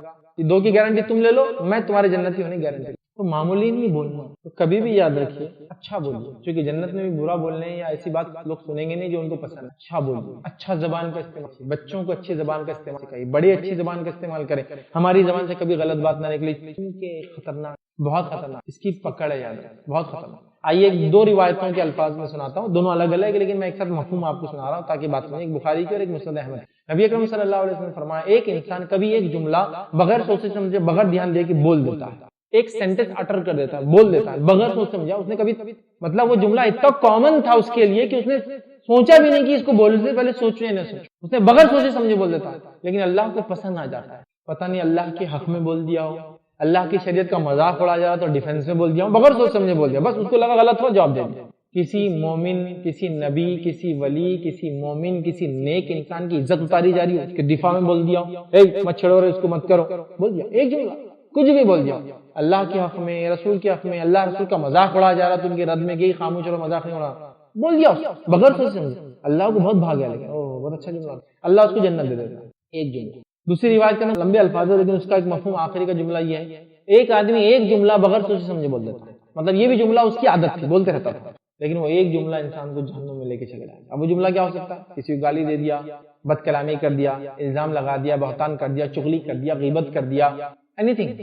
اللہ رسول کی شریعت میں کچھ بک دیا، بس بغیر سوچے سمجھے بول دیا، نہیں ایسا نہیں ایسا ہے، کچھ بھی ہو سکتا ہے. ایک جملہ تو اندازہ لگائی ایک جملے پہ جنت اور جہنم طے ہو سکتی ہے. زبان کے ہمیں بتانا چاہتا اور جنتیوں کو وہاں صرف اچھا سنیں، کوئی بری چیز نہیں سنیں گے. مطلب بولنے والے اچھا بولیں گے، کبھی تو الفاظ اچھے سنے آئیں گے تو کہا وہاں ان کو کوئی بیہودہ بات نہیں سنائی دیں گی. ہو سکتا ہے دنیا میں ان لوگوں کو ایمان کی وجہ سے بہت غیر غلط بولا گیا ہو، ان پر الزام لگایا گیا ہو، لیکن جب وہ جنت میں جائیں گے ان کو کوئی وہ ایک الزام دہرانے والا نہیں ملنے والا. یہ بھی ایک کوئی بات غلط نہیں سنیں گے وہاں، کہ کوئی بیہودہ بات نہیں. فیہا عین جاریہ، جہاں بہتا ہوا چشمہ ہوگا، بہتے ہوئے چشمے ہوں گے. یہاں تک چشمے کا تذکرہ، لیکن یہ پانی کا ہو سکتا ہے، دودھ کا ہو سکتا ہے، شہد کا ہو سکتا ہے، شراب کا ہو سکتا ہے، اور بھی مشروبات بہرحال جو پینے کی چیزیں ہوتی ہیں ان میں سے کسی بھی چیز کا چشمہ ہو سکتا ہے. سمجھ رہا؟ پانی کا اور جو بہرحال ہم تذکرہ چشمے ہو سکتے ہیں. کیونکہ جنت میں کیا ہوں گے مانو آپ کو چشمے جاری ہوں گے. چشمہ سمجھتے آپ؟ کیونکہ ہم لوگ گاؤں کھیت کھلیان بہت سارے لوگ نہیں دیکھے ہوتے تو نہیں معلوم ہوتا. پانی کا جھیرا آمدانے والی جہاں سے پانی نکلتا ہے اور سورس رہتا ہے وہ اور کنٹینیوس رہتا ہے. آج کل تو دیکھنے کو نہیں ملتا, لیکن پہلے زمانے میں کسی نے دیکھے ہوں گے تو بہت سارے ایسے چشمے ہوتے تھے. ٹھیک, تو ایسے چشمے جو ابلتے ہیں کنٹینیوسلی, اس میں دودھ نکلیں گا اور مومن جب چاہے لیں گے. روایت میں آتا ہے کہ دودھ کی نہر بہتے رہیں گے. جنتی لوگوں کو جب دل بولیں گے وہ ایک کیری کھینچیں گے, کھینچ کے اس کو اپنی جنت میں لے لیں گے. ابھی تو حالیہ کارپوریشن کے نل کو اپنا نل لیے تو پورا محلہ کھڑے ہو جاتا ہے, کیونکہ چیز کم ملتی ہے نا, تو پھر لیگل ہے نہیں لیگل ہے, آدھے انچ کے لے کے 1 انچ کا تو نہیں لگا رہا, سب چیک کرنا پڑتا ہے. لیکن وہاں ایسا رہیں گا جنتی بیٹھے چلو دودھ کی نہر لینا, کھینچ لو آگے لے لی, اور بہ رہی ہے کنٹینیوس فلو ہو رہی ہے. اوہ ابھی سوچو آپ کا خود کا پیسہ دے کر دودھ کی دکان پہ میں سمجھتا ہوں 10 منٹ سے پہلے دودھ نہیں ملتا, خرید کے اگر لائے اپنا ہی پیسہ, تو کوانٹٹی وائز اتنا ملے گا کہ بہ رہا ہے, کوالٹی وائز اتنا اچھا ہے کہ جنتی چیزوں کو انسان دیکھیں. انسانی فطرت کیا ہے, اگر آپ کو میں لا کر بولوں کہ بھائی آم پسند ہے کہ آپ کا لے کے آنا, میرے کو یہ لاؤ وہ لاؤ, شاخ لاؤ, فلاں لاؤ فلاں لاؤ, میں نے آپ کو لا 1 ٹن شاخ لا کے دے دیا, آپ بولیں گے پیٹ بھی خراب ہو جائے گا میرا, اور 2 سے 3 دن بعد اگتا جاؤں گا. یار میرے دوستوں آؤ بھیا کھاؤ کھاؤ, بولا تو ہم کو پسند ہے 1 ٹن لا کے ڈال دیا, آپ اگتا جائیں گے, پھینک دیں گے اس کو, محلے میں بانٹ دیں گے. کہ تو ہیومن نیچر 1 سے 2 دن سب سے پسندیدہ چیز کو بھی اس سے زیادہ پسند نہیں کرتا ہے نا, نیچرل. لیکن جنت میں کیا ہوگا معلوم آپ کو, وہ چیز ایک بار آدمی نے پیا یا کھایا, اس کو ایک ٹیسٹ آئے, اگلی بار کھائیں گا تو بولیں گے اس کا ٹیسٹ الگ ہے, کیونکہ ہیومن نیچر ایک چیز سے وہ بور ہو جاتا ہے, تو ہر بار کا ٹیسٹ بھی چینج ہے. تو آپ یہ مت چکر میں اگتا جائیں گے دودھ پہ, نہیں اگتانے والے ہیں. ٹھیک ہے, ہر ٹائم وہ مختلف قسم کے مشروبات, جو زنجبیل ہو یا بہت سارے مشروبات کا تذکرہ آتا ہے جنتیوں کو جو ملیں گے, الگ الگ, کسی میں ادرک کا مہک ہوں گی, تو کسی میں کافور کی مہک ہوں گی, تو کسی میں یہ ہوگا جو بہت کاسٹلی چیزیں یہاں تک. دنیا میں بھی ایسے مشروب بہت مشکل سے پینے کو ملتے ہیں انسانوں کو, یا ملتے ہوئے تو بہت مہنگے ہوتے ہیں. یاد رکھیے ہر آدمی ہر بار پی نہیں سکتا, کبھی ایک بار پی لے تو کم از کم 2 سال تک لوگوں کو بولتے رہتا میں نے ایک بار پیا تھا یہ چیز. ٹھیک ہے, حالات یہ, تو ویسی چیزیں ملیں گی. ٹھیک ہے, اس کے بعد مومن چونکہ دنیا میں حرام چیزوں سے بچتے رہے, وہاں ان کو شراب بھی دی جائیں گی, لیکن یہ وہ شراب نہیں ہوگی جس کو پی کر دنیا میں انسان وہ بہن بیٹی ماں بیوی فرق نہیں سمجھ پاتا ہے, کچھ بھی حرکت کرتا ہے, وہ قتل میں اور امن میں فرق نہیں سمجھتا, کہیں قتل غارت گریاں صرف شراب کے چکر میں. لیکن یہ وہ شراب نہیں, یہ وہ شراب نہیں ہوں گی جس سے انسان کی عقل ماری جائے. لیکن چونکہ مومن دنیا میں بچتے رہے تو آخرت میں ان کو دیا جائے گا, اور ان شراب میں بھی مختلف قسم کے مہک ہوں گی, اس میں بھی سینٹ ٹیسٹ ڈالے جائیں گے. سمجھ رہے ہیں بات؟ تو بہرحال جنت ہے وہ, اب کیونکہ اس کی نعمتیں ہم صرف سن سکتے ہیں, سمجھنا بھی ناممکن جیسی بات ہے, تو بہرحال ہم نہیں وہ کر پائیں گے, بٹ نہریں ہیں, اتنی بات تو سمجھ میں آ رہی. اور دنیا میں ایک پانی کے لائن اور ایک دودھ کا پیکٹ لانے کے لیے زندگی برباد ہو جا رہی, خراب ہو جا رہی, پی کے پیٹ خراب ہو جا رہے, پیسہ جانے کے بعد بھی دل کی تلتل لگا, لائے بعد دودھ پھٹ جا رہا, پرابلم پہ پرابلم. رمضانی لائی ہوں گی, دودھ لائیں گے آپ نے بہت مہنگا والا, پھٹ گیا, کتنی مشکل ہوتی ہے. اب یہاں تو نہر یہ لے لو اندر بند کر تو بہت زیادہ ہوگا, ادھر چلیے وہ بہ رہے ہیں کنٹینیوس. تو کہا کئی نہریں جاری ہوں گی, چشمے بہ رہے ہوں گے. پھر فرمایا فیہا سرر مرفوعہ, اور اس میں اونچے اونچے تخت ہوں گے. اب چونکہ جنت میں کام کاج نہیں ہے, کچھ بھی کام کاج یہی ہے, بس یہی کرنا, یہی محنت کرنا 60-70 سال, وہاں نہیں ہے کام کاج. وہاں تو کیسا چل رہا ہے معاملہ, حدیث میں آتا ہے کہ جنتی خیمے لگائیں گے.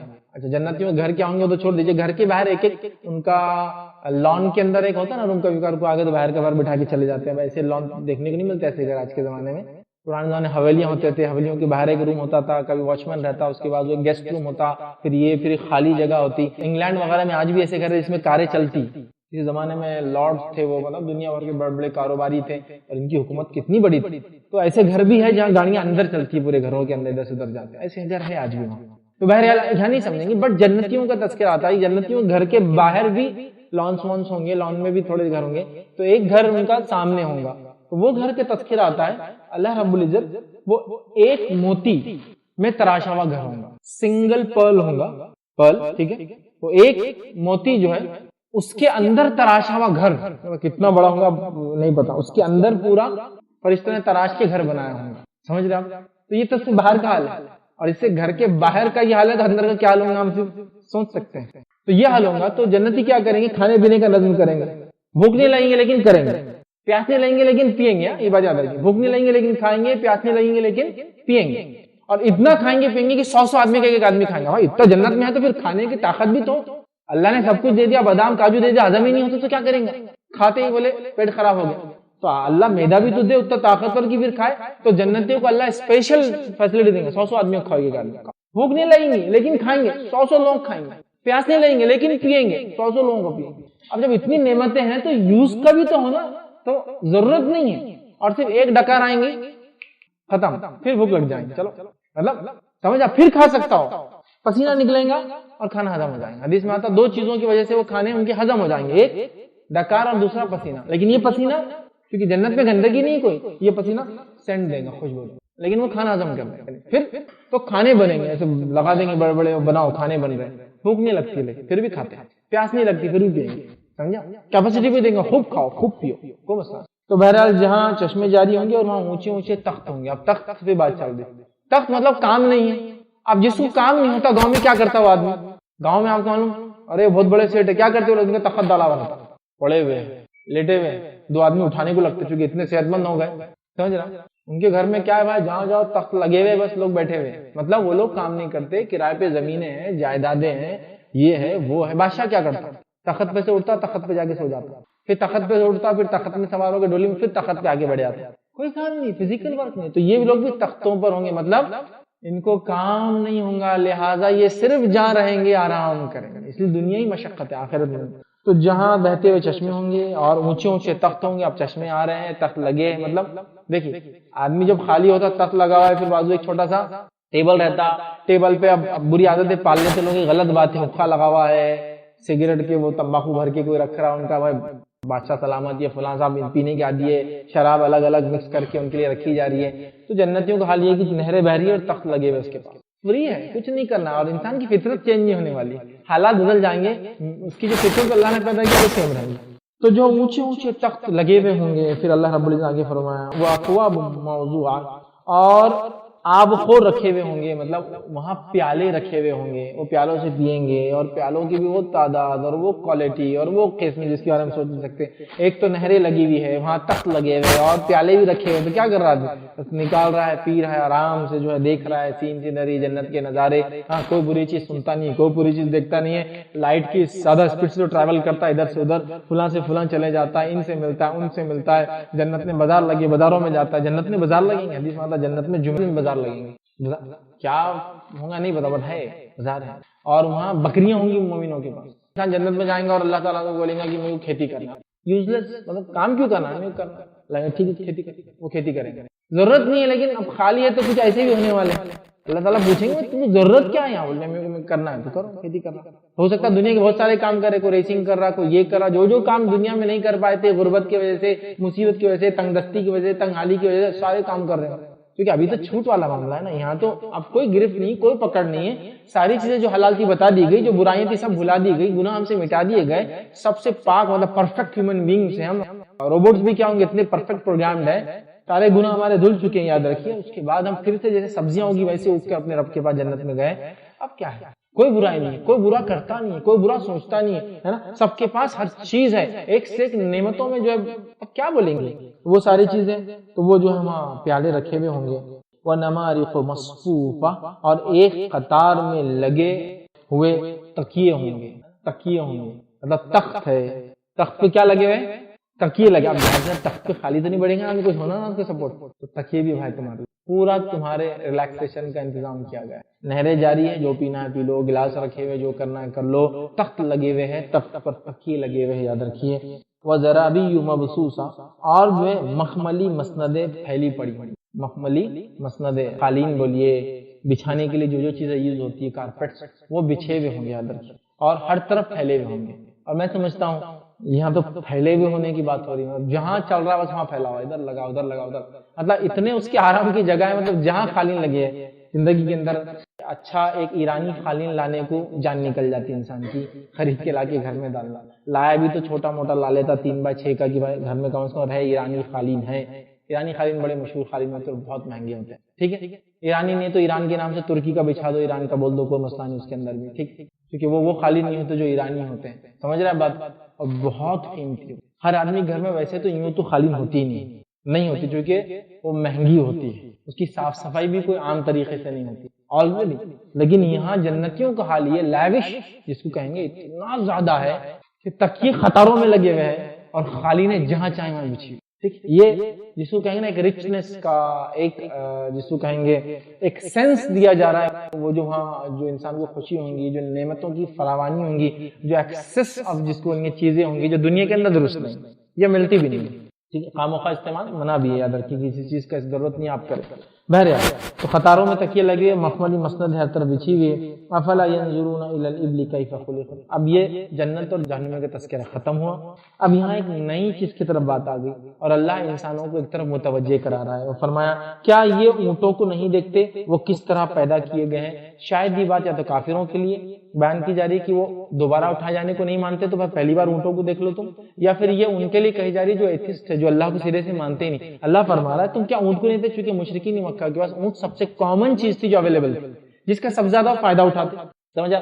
سفر ہوتا تو اس پہ سامان لے جاتے، سفر کے اندر آندھی طوفان آیا تھی تو اس کو بٹھا کے اس کے نیچے چھپ جاتے تھے، گردن کے نیچے چھپ جاتے، گردن کو پکڑ لیتے، اڑ کے نہ چلے جائے، اونٹ ایک دم آرام سے بڑھ جاتا ہے اور اس کا جو چلانے والا ہے اس کو پکڑ کے، چونکہ 10 منٹ سب اڑ جاتے جب ریگستان میں ہوا چلتا تو وہاں کام آتا ہے، سمجھ رہے ہیں؟ مصیبت اور مشقت کے اندر جو ہے اونٹ کا جو ہے جس میں پانی ہوتا ہے تو اس کو مار کے پانی پی جاتے تھے، پانی بہت اپنے اندر اسٹور کر کے رکھتا تھا، اس کا گوشت کھاتے تھے، اس کا گوشت کھاتے تھے، اس کا دودھ پیتے تھے، اس کی کھال یا اس کا اون نکال کے اس سے سردی کے اندر کپڑے بناتے تھے، ان کے لیے اونٹ بہت کچھ تھا، ان کا سرمایہ تھا، ان کا ایسٹ تھا۔ تو کہا کیا تم دیکھتے نہیں اللہ نے اونٹ کو کیسا پیدا کیا، کیسی خصوصیت پیدا کیا، اس کے پنجے دیکھو اپنے آپ میں کتنی خصوصیت کی حامل کہ وہ بنایا گیا اسپیشلی ریگستان میں۔ کسی کہنے والے نے ایک بہت اچھی ڈاکیومنٹری بنائی تھی کیمل اونٹ کے اوپر، تو وہ کہنے لگا کہ اونٹ جو ہے نا بولے جانوروں کا آرنلڈ شوارزنیگر ہے، بولے بہت پاورفل ہوتا ہے، دبلا پتلا ہے لیکن بہت پاورفل ہوتا ہے، مضبوط ہوتا ہے، اس کی بلڈ بہت الگ ہے۔ دیکھیے اللہ نے کیسا بنایا، زمین سے اونچا تاکہ ریت سے جو ہیٹ نکلتی وہ اس تک اس کی باڈی تک نہ پہنچے، اس کو ہائٹ بنایا۔ اس کے اوپر دیکھیے وہ جو ڈیولپ کرتا ہے، وہ کھانا کھاتا ہے، جب اس کو کھانا اور پانی مل گیا نا تو بس وہ شروع ہو جاتا ہے، اتنا کھاتا ہے اور اتنا پیتا ہے تاکہ وہ چربی ڈیولپ کر لیتا ہے اور پانی سٹوریج کرتا ہے، 200 لیٹر سٹوریج کر کے رکھتا ہے، اور اس کا باڈی ہضم نہیں کرتی، وقتاً فوقتاً جب لگتا ہے وہ جاتے رہتا ہے، اور وہ ختم ہونے کے بعد اس کے پیٹ کی جو چربی ہوتی ہے نا، ہمپ جو ہوتی ہے اس کی، بیلوں میں دیکھو آپ کو دیکھیں گے کبھی کبھار ہوتا ہے، وہ چربی پگھلتی ہے پھر کمزوری کے دائیں میں اور اس سے بھی وہ زندہ ہے، سمجھا؟ اللہ نے دیکھو کیسا بنایا اونٹ کو، تم غور نہیں کرتے، اس کو استعمال کرتے ہو، سفر کرتے ہو، پالتے ہو، رکھتے ہو، دودھ پیتے ہو، گوشت کھاتے ہو، اس کا جو ہے لیدر اس کی سکن استعمال کرتے ہو، دیکھو کیسا بنا اللہ نے، کس طرح اس کو پیدا کیا، اس کی پیدائش پہ غور کرو، اللہ کا انکار نہیں کرو کبھی، کیا ایسا جانور خود بخود بن جائیں گا؟ اتنی سہولت والا، اتنا فٹ ٹو نیچر اور انوائرمنٹ کہ جہاں جیسا ہونا ویسا ہے۔ اگر اونٹ کے پیر جو ہاتھی ایسے ہو جاتے تو کتنا مشکل ہوتا، اتنا ڈیولپڈ ہے اس کا، تو دیکھو آپ کتنا ڈیولپ کیا گیا ہے کہ بالکل ریت کے حساب سے بنا، ورنہ ریت میں اگر پتلے اگر تو ہوں گے تو جانور دھس جائیں گے اندر، بڑا بنایا گیا ہے اس کی باڈی کے حساب سے، مطلب اوپر پیر چھوٹا ہے لیکن نیچے ہاتھی جیسا ہے اس کا اتنا بڑا تاکہ وہ ٹک جائے۔ آپ دیکھو کیسا اللہ نے بنایا، غور کرو اس کے اوپر۔ فرمایا وَإِلَى السَّمَاءِ كَيْفَ رُفِعَتْ، اور آسمان کو کس طرح اللہ نے اونچا بنایا، غور نہیں کرتے آسمان کو کس طرح اللہ نے اونچا بنایا۔ وَإِلَى الْجِبَالِ كَيْفَ نُصِبَتْ، پھر اللہ نے فرمایا اور پہاڑوں کی طرف کہ کس طرح جو ہے گاڑ دیے گئے۔ اب پورا اللہ کریشن بتا رہا ہے۔ دیکھیے کائنات پہ اگر انسان غور کرے نا تو اللہ پر ایمان لا، دو دنیا ایسی ہے جن دو دنیا پہ جس نے غور کیا وہ اللہ پہ ایمان لایا۔ یہ الگ بات ہے کہ اس نے رائٹ ڈائریکشن میں رانگ، لیکن وہ آستھاوان ہو گیا، ایز اے بلیور بن گیا کہ مانتا ہوں بھائی کوئی ہے۔ ایک جس نے کائنات میں غور کیا اور ایک جس نے جو چھوٹی چیزیں دنیا کی ہیں، atom, molecule, atom, electrons, protons, neutrons, یہ ہماری لمٹ ہے۔ میرا بھی نالج ابھی اتنا ہی ہے، ٹھیک، میں نے کیمسٹری میں اتنا ہی پڑھا، لیکن میں نے حال میں ایک ویڈیو دیکھا، اس میں 6 سٹیجز بتائے گئے جو پروٹونز اور نیوٹرونز کے اندر کے 6 سٹیجز، اور ابھی دنیا ختم نہیں ہوئی، اس کے اندر بھی دنیا، اس کے اندر بھی دنیا، سبحان اللہ۔ مطلب مالیکیول سب سے چھوٹا مانا جاتا، ایٹم بڑے اس سے چھوٹا ہے، اب بولے الیکٹران، پروٹون، نیوٹرون، اس کے 3 حصے، اب الیکٹران کو ڈیوائڈ کرو، وہ اس سے بنائے، اس کے اندر کا اس سے بنائے، اس کے اندر کا حصے، اس کا حصے، اس کا حصہ، 6 سٹیج۔ سیل، اس کی گہرائی، اس کی گہرائی، اس کی گہرائی، اس کا سسٹم، کیا سسٹم ہے اسی کو ایک ایک سیل ایک ایک سٹی ہے۔ مانو آپ کی جو خلیے ہوتے ہیں نا سیل، ایک سیل ایک سٹی ہے، کیونکہ اس کو پتا ہے اندر کیا آنے دینا اور کیا ریلیز کرنا ہے۔ گیٹس کھلتے ہیں، شوگر آ رہی، شوگری کنٹینٹ لا لو اس کے اندر، اس کی ضرورت ہے، ٹھیک ہے۔ اب یہ اس کا ویسٹیج ہوگا، اس کو نکالو سیدھا کڈنی سے، اس کو پاس کرو اور جو ہے یورین کے تھرو اس کو باہر کرو، اس کی ضرورت نہیں۔ ایک ایک چیز آتی ہے ڈیفائنڈ وے میں، ایک ایک چیز جاتی ہے ڈیفائنڈ وے میں، کیا لینا ہے کیا نہیں لینا ہے، کٹ گیا تو اپنے آپ کو جوڑنے کے لیے اسپیشل ریسورسز منگانا ہے، اس کے اسٹیچ کے بعد جلدی پورا پاور لگا کے اس کو ہیل کرنا ہے۔ یہ دو دنیا جس نے بھی دیکھا وہ خیال ہوگا کوئی ہے بنانے والا، ایک جو اوپر والی اور ایک جو نیچے والی اتنی یہ دنیا چھوٹی. اور آج ہم نے دیکھا ایک ایٹم کو بریک کرنے سے ایک ایک شہر یا ایک ایک میٹرو سٹی کی الیکٹریسٹی جنریٹ کی جا رہی ہے. نیوکلیر ریئیکٹر کیا ہوتے ہیں؟ یہ ایک ایٹم کو پھوڑتے ہیں خالی. جو بھی ٹائپ آف میٹلز ہوتے ہیں جو اس کے لیے یوز ہوتے ہیں، پلوٹونیم ہے، یورینیم ہے، ڈفرنٹ ٹائپس آج کل ہیں. ایک ایٹم کو توڑا جاتا ہے اور اتنی انرجی نکلتی ہے کہ ایک سٹی چل سکتا ہے. سبحان اللہ، ہے نا. چھوٹی دنیا بھی عجیب ہے، بڑی دنیا بھی عجیب ہے. آپ غور کرو اتنا چھوٹا پاور کتنا ہے. جابر ابن حیان نے اپنے زمانے میں یہ لکھا تھا کہ اگر ایٹم کو اگر بریک کیا جائے تو یہ اتنی انرجی ریلیز کر سکتا ہے. اب یہ ہائپوتھیسس کے لیے ان کے پاس کیا بیس تھا مجھے نہیں معلوم، بٹ انہوں نے لکھا ہے اتنے پہلے کہ جب انسان سوچ بھی نہیں سکتا تھا کہ ایٹم میں بھی اتنی طاقت. اگر اس کو بریک کر دیا جائے تو انہوں نے کہا اتنی انرجی ریلیز کر سکتا ہے کہ بغداد جیسے شہر کو برباد کر سکتی ہے. رائٹ، ایک ایٹامک بم شہر کے لیے آج بھی کافی ہے. کتنے رائٹ تھے ایک ایٹم. تو چھوٹی دنیا پہ بھی جس نے غور کیا نا کہ اللہ تعالیٰ نے تو بھر کے رکھی اس میں اتنی طاقت انسان ہو گئی. اور کائنات پہ جس نے غور کیا، تم آسمان کو نہیں دیکھتے، یہ اونٹ کو نہیں دیکھتے، پہاڑوں کو نہیں دیکھتے، کس طرح سے ہم نے اس کو جما دیا، زمین کو روک رکھا ہے. وَإِلَى الْأَرْضِ كَيْفَ سُطِحَتْ، اور زمین کو کس طرح سے ہم نے بچھونا بنا دیا، اس میں تم چلتے پھرتے ہو، راستے بناتے ہو، عمارتیں کریٹ کرتے ہو، بلڈنگیں بناتے ہو. فَذَكِّرْ إِنَّمَا أَنْتَ مُذَكِّرٌ، اے نبی اب آپ کا کام ذکر کرنا ہے. ان سے ذکر کر دیا، مطلب آپ نے جنتی کیا ہے بتا دیا، جہنم کیا ہے بتا دیا. آپ نے اللہ کی طرف متوجہ کرنے لاجیکل ایکسپلینیشن بھی دے دیا، آسمان زمین اونٹ یہ سب چیزیں. اس کے بعد بھی اگر ایمان نہیں لائے تو آپ اپنا دل چھوٹا مت کیجیے، آپ ذکر کر دیجئے. انما انت مذکر، آپ کا کام صرف ذکر کرنا ہے. لست علیہم بمسیطر، آپ کو ہم نے داروغہ بنا کے تعینات نہیں کیا. آپ سے ہم یہ نہیں پوچھیں گے نبی آپ پہ کتنے لوگ ایمان لائے تھے. آپ اپنا کام کیجئے، پیغام کو پہنچا دیجئے. نبی غم مت کھائیے ایمان اگر نہیں لائے تو. لست علیہم بمسیطر، آپ ان پہ تعینات نہیں، داروغہ نہیں. الا من تولی وکفر، ہاں جو شخص روگردانی کرے اور کفر کرے، جس نے آپ کا انکار کیا، منہ پھیر لے، روگردانی کرے، منہ پھیر لے، تکبر کرے.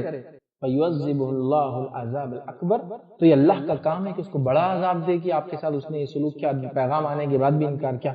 اِنَّ إِلَيْنَا إِيَابَهُمْ، بے شک ہماری طرف ان تمام کو لوٹنا ہے، اور اچھے بروں کو. ثُمَّ إِنَّ عَلَيْنَا حِسَابَهُمْ، اور پھر بے شک ہماری ہی جانب ہے کہ ان تمام کا حساب لے. تو اللہ رب العزت نے پہلے جہنمیوں کا تذکرہ، ایمان نہ لانے سے کیا ہوگا، دوسرا جنتیوں کا تذکرہ، تیسرا جو انکار کرتے ان کو کائنات میں غور و فکر کی دعوت دی، چوتھا نبی کو کہا اس سب کے بعد بھی ایمان نہ لے تو آپ دل چھوٹا مت کیجیے. آپ سے ہم یہ نہیں پوچھیں کتنے لوگ ایمان لائے، داروغہ نہیں، آپ سے یہ پوچھا جائے گا آپ نے دعوت پہنچائی ہے نہ پہنچائی. آپ دل چھوٹا مت کیجیے. جو آپ کے پیغام آنے کے بعد بھی اکڑ کر چلا، تکبر کیا، اس کو ہم پکڑ کریں گے اور عذاب دیں گے. اور ہماری طرف سب کو لوٹنا، اچھے اور برے سب کو، اور ہم جو ہم حساب لینے والے ہیں. تو بہرحال یہ سورہ غاشیہ تھی جو نبی اکرم صلی اللہ علیہ وسلم ہر جمعہ کی نماز میں دوسری رکعت میں عموماً زیادہ تر پڑھتے اور عیدین کی نماز میں پڑھتے ہیں. اور اس کا ترجمہ میں نے مختصر سا اور اس کی کچھ تفسیر آپ کے سامنے رکھنے کی کوشش کری تاکہ اس صورت کا پیغام ہم تک پہنچے. جس نے جنتی جہنمی جو لوگ انکار کرتے ان کو دعوت دی اور نبی کو بتایا کہ ہمارا بھی کام ہی ہم لوگوں تک اسلام کا سندیش اور میسج پہنچاتے رہے. لوگ مانے نہ مانے یہ ہم سے پوچھنی ہوں گی. جو انکار کریں گا اللہ کے پاس جائیں گا، اللہ اس کا حساب کریں گا. جو مانیں گا وہ اللہ کے پاس جائیں گا، اس کے ساتھ کیا ہوں گا. دونوں تذکرے آلریڈی پہلے آ چکے صورت کے ابتدا میں. تو ہمیں چاہیے ہم بھی اسلام کی دعوت دیں، کائنات میں غور و فکر کرنے کے لوگوں کو دعوت دیں. اس سے بھی انسان اللہ کی طرف آتے ہیں، ہمارا ایمان اور بلند ہوتا ہے. جیسے اللہ تعالیٰ نے ابراہیم علیہ السلام کو ملکیت بتائی کائنات کی، جس سے ان کا ایمان اور بلند ہو گیا. یاد رکھیے، ٹھیک ہے. تو لہٰذا اس میں بھی غور کرنا چاہیے. سائنٹیفک نالج گین کرنا اسلام نے منع نہیں کہ یہ بھی اس سے پتہ چلتا ہے، چاہے جانوروں کے بارے میں، آسمان کے بارے میں، زمین کے بارے میں، پہاڑوں کے بارے میں. کیونکہ دعوت تھی نا، دیکھو پہاڑ کو، دیکھو زمین کو، دیکھو اونٹ کو، دیکھو آسمان کو. ہم بھی دیکھ سکتے ہیں، جبھی تو ہم دعوت دے رہے ہیں، تم بھی دیکھو. بہرحال تمام باتیں اس سورت سے پتہ چلی. تو یہ سورت بڑی چھوٹی چھوٹی صورتیں ہوتے ہیں، یہ آخری جو صورتیں ہوتے ہیں، بڑے بڑے پیغام ہیں. اور بڑا ہی بہترین پیغام سورہ غاشیہ لے کر آئی. ہر جمعہ نبی اکرم صلی اللہ علیہ وسلم صحابہ کو ریمائنڈ کراتے، ایمان لانے والے خوش ہو جاتے. کافر کبھی سنتے تو ان کے لیے ایک ریمائنڈنگ کال چلا جاتا کہ دیکھو سدھر جاؤ ابھی بھی، ہے نا. اور صحابہ کو وہ پیغام ملتا ہے کہ ہمارے ایمان لانے کے انشاءاللہ ہمیں کیا بدلے ملیں گے. میں اپنی بات کو اسی بھی ختم کروں گا. اللہ رب العزت سے دعا ہے کہ اللہ سبحانہ تعالیٰ جو کچھ کہا سنا گیا اس عمل کی توفیق عطا فرمائے. ہم تمام کے لیے اپنی کتاب کا پڑھنا، سمجھنا، اس پہ عمل کرنا آسان کریں. جب تک ہمیں زندہ رکھے اسلام اور ایمان پر زندہ رکھے، خاتمہ ایمان پر ہو. وآخر دعوانا ان الحمدللہ رب العالمین. سبحان ربک رب العزت عما یصفون وسلام علی المرسلین والحمدللہ رب العالمین. انشاءاللہ کوئی بات اس درس سے نہ سمجھے تو آپ پوچھ لیں. اسی طرح جو ہے خواتین بھی اپنے سوالات کے اوپر چٹس ہوتے ہیں اور اس پہ سوالات لکھ کر بھیج دیں. مرد حضرات اپنا ہاتھ اٹھائیں، آپ کو مائک دیا جائے گا تو اپنا سوال آپ دیں. بسم اللہ الرحمن الرحیم. الحمدللہ رب العالمین والصلاة والسلام علی خاتم النبیین والمرسلین رب اشرح لی صدری ویسر لی امری واحلل عقدۃ من لسانی۔ کسی نے ایک سوال کیا، کچھ لوگ پینٹ بہت اونچی پہنتے ہیں، یہ کہاں تک درست ہے؟ آدھی پنڈلی تک۔ دیکھیے نبی اکرم صلی اللہ علیہ وسلم کے جو ایزار، جو پینٹ، پتلون، پیجامہ، تیبند، لنگی، جو بھی بولیے، جو ایزار کہتے ہیں جو اوپر سے آتا ہے، جو پہنا جاتا ہے، تو وہ ایزار جو ہے ٹخنوں سے اونچی، اور روایتوں میں آتا ہے آدھی مچھلی تک بھی کبھی ہوتی، مطلب پیر کا جو حصہ ہوتا ہے، جو پیچھے کا جو حصہ ہوتا ہے وہ آدھی تو شن جس کو کہیں گے آدھے تک بھی اونچا ہوتا، مطلب ٹخنے سے اونچا تو منیمم کرائٹیریا ہے، اور اس سے زیادہ اونچا ہوتا تو آدھی مچھی تک جس کو بولتے، وہاں تک بھی آپ صلی اللہ علیہ وسلم کو دیکھا گیا اتنا اونچا بھی وہ پہنتے تھے۔ لیکن اس میں ایک چیز کا خیال ہو کہ وہ آدھی پنڈلی تک پہننے کے اس میں جب آپ بیٹھے تو وہ گھٹنے تک نہ چلا جائے پینٹ اٹھ کر، وہ بھی بہرحال آپ کو خیال رکھنا ہے کپڑا کس قسم کا، اس پہ یہ ساری چیزیں ڈیپینڈ ہوتی ہیں۔ پائجامہ وغیرہ آدھی پنڈلی تک بھی ہو تو اوپر نہیں اٹھیں گے، جب آپ بیٹھیں گے تو وہ لٹکتے رہتے ہیں، پینٹ ہو سکتا جائے تو وہ اس کا خیال، اگر وہ نہیں ہے تو بہرحال اونچی پہننے میں کوئی حل نہیں۔ اور انہوں نے سوال کیا، اور ہاف سلیوز پہ گھر کی لیڈیز کو ٹوکتے ہیں، یہاں تک کہ ٹرانسپیرنٹ فل سلیوز پہ بھی ٹوکتے ہیں، یہ کہاں تک درست ہے؟ دیکھیے لیڈیز کے لیے یاد رکھیے اس کا جو ہے پورا جسم اس کا سطر ہے، سوائے اپنا چہرہ، اپنی ہتھیلی اور پیروں کا عمومی حصہ جو دکھ جاتا ہے یہ اپنے محرمات کو دکھا سکتی ہے زیور کپڑوں کے ساتھ۔ مطلب ایک خاتون اپنے گھر کی اگر حالت میں تو اس کے والد، اس کا شوہر، اس کا سگا بھائی، اس کا سگا بھانجا اور بھتیجا جس سے اس کی شادی کبھی نہیں ہوئی، یہ تمام لوگوں کو جو چیز دکھا سکتی ہے وہ کیا کیا ہے؟ ٹھیک ہے، اس کے سر کے بال دکھ سکتے ہیں، کوئی مسئلہ نہیں، کچھ حصہ یا پورا بھی دکھانا چاہے تو کوئی مسئلہ نہیں، ٹھیک ہے۔ اسی طرح چہرہ اس کا دکھ سکتا ہے، اس نے چہرے پہ اگر کچھ زیورات پہنے تو وہ دکھ سکتا ہے، اس کے ہتھیلیاں دکھ سکتے ہیں، اس پہ کچھ زیور وغیرہ ہے انگلیوں پہ وہ دکھ سکتے ہیں، ٹھیک ہے۔ اسی طرح پیر کا وہ پہنچے کا حصہ جو عمومی آگے رہتا ہے یہ دکھ سکتا ہے، لیکن اس کے علاوہ اجازت نہیں ہے۔ تو لہٰذا اگر عورت سلیو لیس پہن رہی ہے تو درست ہے، سلیو لیس پہن رہی ہے تو درست نہیں، اس لیے کہ یہ اس کے شوہر کے لیے تو ٹھیک ہے، لیکن اس کے والد، اس کے بیٹے، اس کے بھانجے، بھتیجے، بھائیوں کے لیے درست ہے۔ تو لہٰذا اگر سلیو لیس ہے یا سلیو ٹرانسپیرنٹ ہے تو یہ درست نہیں ہوگا۔ گھر کی حالت میں خاتون کو فل سلیوز پہننا ہے، ضرورت پڑنے پہ سلیوز اٹھائی جا سکتی ہے، جب اور چخانے وغیرہ میں کام کرے، بچوں کو طہارت کروا رہے، دلا رہے، ایک الگ بات ہے، لیکن پھر عمومی حالت میں وہ نیچے آ جائیں گے۔ لیکن سلیو لیس اور ٹرانسپیرنٹ سلیو درست نہیں ہوگا، ان کو اس کو جس کو کہیں گے بند والا، ایسے کپڑے کی بنانا ہوگی جو ٹرانسپیرنٹ نہیں ہوتا، یاد رکھیے، کیونکہ محرمات میں شوہر کو چھوڑ دیا جائے، شوہر کے لیے تو کوئی مسئلہ نہیں، آپ کتنے بھی کپڑے پہنے اس کے سامنے ایشو نہیں، لیکن شوہر سے ہٹ کر جو محرمات ہے گھر میں آپ کے، وہ لوگ جو آپ کا دیکھ سکتے، باپ، بھائی آپ کا جو گھر میں ہوتے سگے، سب یاد رکھیے، تو وہ چیزیں ہیں جو آپ کے بال ہے، آپ کا چہرہ ہے، چہرے پہنے جانے والے زیورات ہیں، ٹھیک ہے، چہرہ ہے، اس کے علاوہ آپ کی ہتھیلیاں ہیں، یہ کبھی ضرورت پڑنے پر اٹھا لے، اور عموماً پنجہ یا ٹخنے سے نیچے تک کا حصہ جو ہوتا ہے وہ دیکھ سکتے ہیں، لیکن اس کے علاوہ ان کے لیے بھی درست نہیں کہ آپ 3/4 پہن لیں اندر، گھر کے اندر بھی پینٹ مطلب اتنی اونچی کہ آدھی پنڈلی دکھ رہی، درست نہیں ہوگا۔ شوہر کے لیے کوئی مسئلہ نہیں، لیکن دوسرے نہیں دیکھ سکتے، ٹھیک ہے، تو یہ بات کو سمجھے۔ تو لہٰذا سلیو لیس، ہاف سلیو یا ٹرانسپیرنٹ سلیو نہ پہنیں، بلکہ پورا فل سلیو پہن کے گھر میں رہے، یہی زیادہ بہتر اور جو ہے درست ہے۔ ہیرو کے ایکٹر کی فوٹو وغیرہ رکھتے اپنے خود کی وائلٹ میں، پاکٹ میں فوٹو رکھتے، نماز چلتی ہے ہیرو کی یا کسی۔ بھائی نے سوال کیا کہ موبائل وغیرہ میں لوگ فوٹوز رکھتے ہیں مختلف لوگوں کی، کبھی ایکٹر ایکٹریس کی، کبھی خود کی، یا کبھی کس کی، بچوں کی، تو کیا درست ہے؟ دیکھیے سب سے پہلی چیز تو یہ کہ تصویر کے تعلق سے علماء کا اختلاف ہے کھینچنے کے معاملے میں، بٹ جو جواز دیا گیا ہے وہ شرعی جواز یہ ہے کہ مجبوراً خبر پہنچانے کے لیے، مجبوراً یا آئی ڈی کے لیے